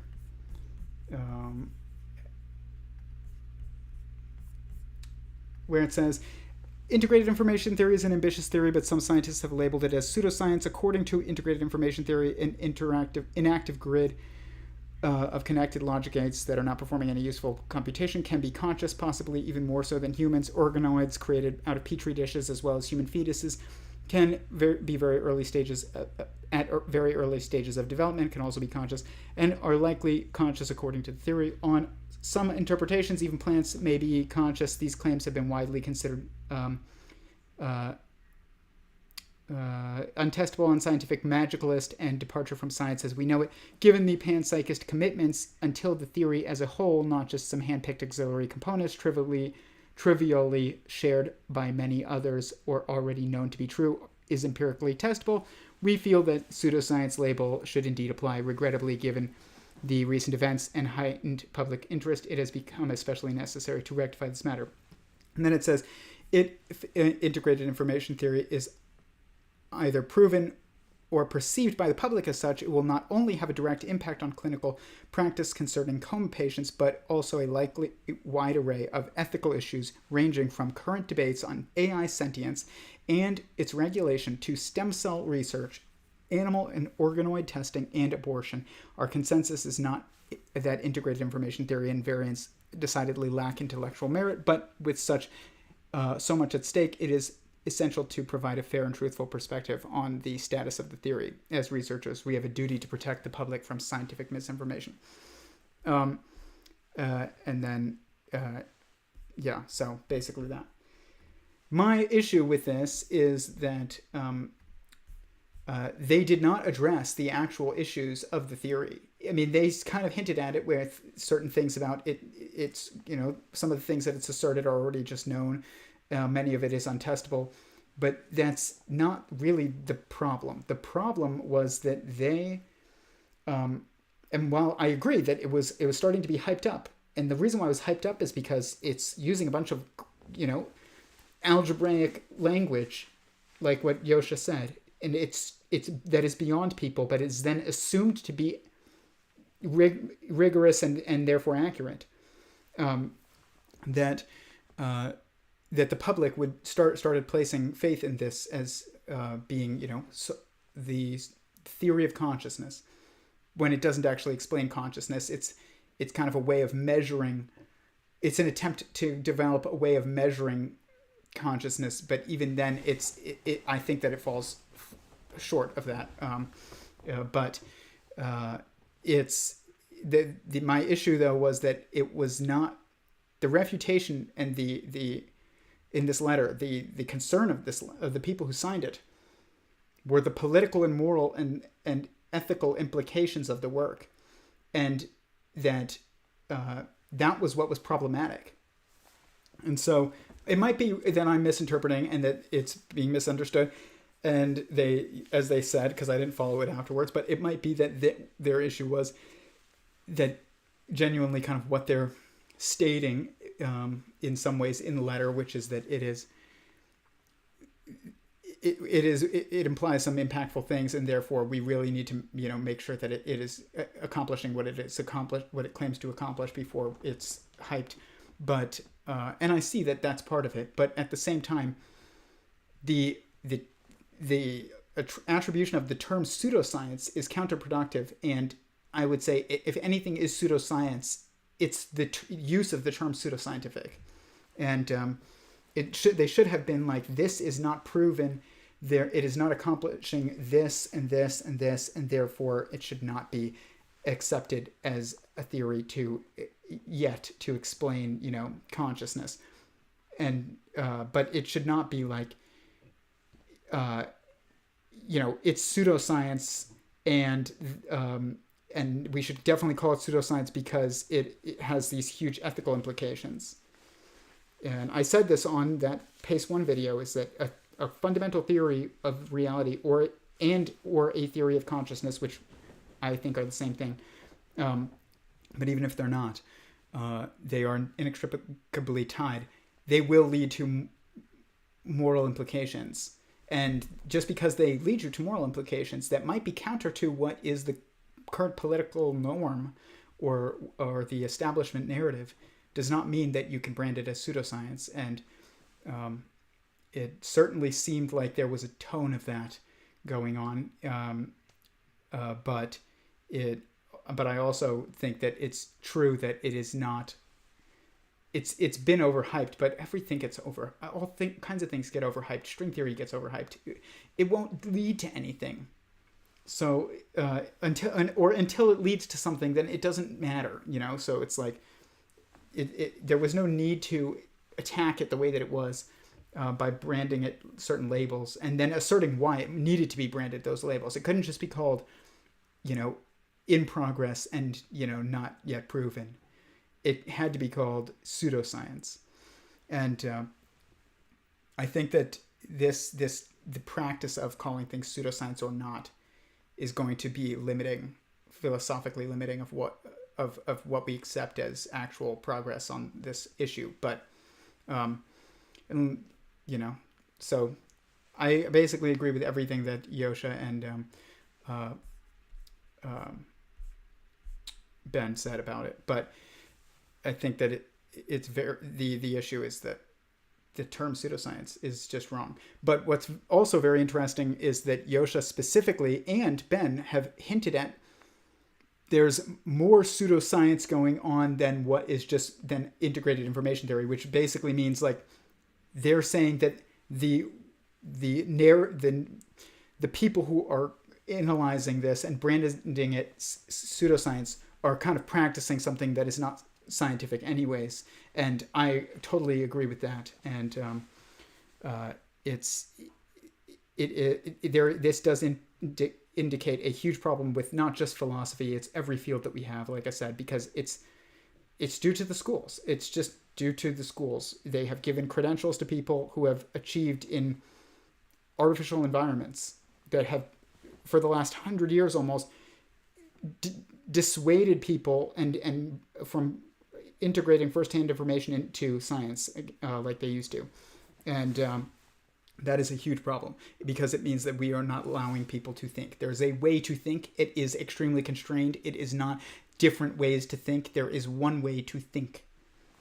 And it requires having a hierarchy of information where first-hand experience is prioritized above second-hand information. And if you're not, that is not allowed in school. And it's kind of, at this point, it's like unconscious. It's not intentional, but it is intentional, and also it's subconscious, and it's just a mess. But this this problem of philosophy is a huge issue, and because it is our base science in a way, and even though it's not thought of as science often, it kind of is. And if logic is part of math and math is part of science, then then philosophy is part of science. And that doesn't mean that it gives you conclusions, but it is a method, you know. And what's interesting is when I first, and I've stated this before, that I took my first philosophy class in college. My professor stated at the first day, he said, philosophy is the study of perspective. And I've never heard anybody else say that outside of that class, and I agree with him. And I'm not just saying this for the sake of gloating, but just for the sake of context. I was his best student, hands down. Like it was the most no class had ever come so naturally to me in my life, other than a class about the wildlife of Arizona before in high school, because that is a passion of mine. But this class, I was just very naturally good at it, and hence why I'm working on this project. And I didn't want to be. I had to take the class but I was a finance major. I didn't want to take a philosophy class. It just fulfilled the requirement. But little did I know, it was like my favorite class. And but everyone else says it's, the love of wisdom and philosophy. And I think that makes sense once you've already realized, kind of reality and God. But like until then, you don't actually, you can't actually even say that. And so it's not a very useful thing. But I've said before on here, I asked this guy who was a philosophy professor once on a Discord call very late into the night after discussions with a bunch of PhDs in math and physics, and it was about geometric unity, and everybody had kind of gotten off, and this philosopher had stayed on, and he was a professor in philosophy, and I asked him. He was just going on and on and on about like how there's 3 Marxes, and it's just, I'm not saying he was wrong, but I'm just saying it was like endless. And I asked him, what is philosophy? What is the purpose of it? What is the definition of it? And he said, philosophy has no purpose. And if I could define it in a paragraph or a few sentences, then it wouldn't be philosophy. And at that moment, I realized this entire field is just completely lost. It's as lost as all the others, but like, it is the one that also allows the others to help find their way, and it is lost. And because that means it's nonsense, and you're putting so much time towards it. Philosophy is the study of perspective. That is what it is. And it is its usefulness, primary usefulness would be to understand relationships between sentient beings that perceive. That's what I will say philosophy is. And constraints and degrees of freedom of perception. And so that's very easy to describe, but it's not what is taught. And that means like, how are we going to analyze? How can we rely on the philosophical community to analyze this stuff? And just on a personal note, like to wrap this up a bit, like I have been personally debating on whether or not I pursue a PhD in philosophy because I am good at it, but also because it has certain benefits in just giving accreditation to you in certain discussions. But I also think that those accreditations are empty, and that if you they might be helpful to get you noticed, but they are not necessarily linked to competence, in my opinion, anymore. Sometimes, but not always. And but I also thought about just things that I would want to work on in philosophy. And if the current state of philosophy is what it is, why would my pursuits even be accepted in that, or not even accepted, but like considered in that space? So in an academic environment. So I've had a lot of thoughts about this, and it's just important that we kind of take a look at, like, I'm not saying I have a conclusion, but it is important to just step back and take a look at the state of our scientific fields, including philosophy. It is totally lost. So with that, I'm going to answer final questions in the chat, and that'll be it. Can you address Joscha's comment? Primate language models all the way down. Okay, I tried eating fruit. Okay, can you address Joscha's comment about how it might be the descendants of another species? It wants to be people. Yeah, he talked about that. He said that, and Curt asked him about it. And when he said, we might be replaced by another species that wants to be people, but not, Curt was like, wants to be human. And then he was like, no, wants to be people. And I think that he didn't get too deeply into it, but he just got into, that there is a model essentially of what a human being is and can do that is a people. And, it's technologically capable, it's self-aware, it's civilizational to some degree. And like, this is people. But it also,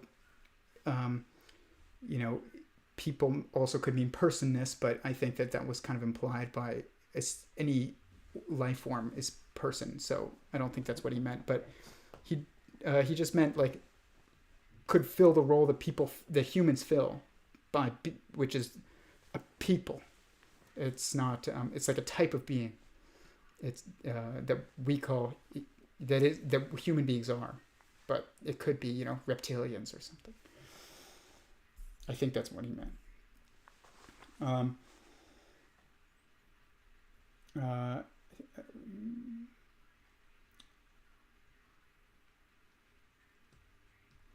I realized if it was made offhandedly. Okay.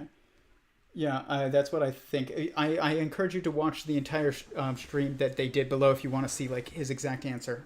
But I did link it below, so I'm going to call it. But thank you to everybody who participated in the chat. Please hit the like button. Please comment any questions that you have. If you want a particular clip of this put into a clip and put on our channel, please comment it in the comments below, and I will do that because I've been uploading clips that are shorter from these streams, and I want you guys to let me know what you think it would be the best clips. And please hit the like button. It helps fuel the algorithm. And there is links to my website and Patreon and other accounts below. Go subscribe to Theories of Everything with Curt Jaimungal if you haven't already. Go watch their entire discussion, like I said, that is linked below. And thank you to you guys and to Joscha and Ben and Curt for putting this talk out there. All right, thanks everyone. Peace.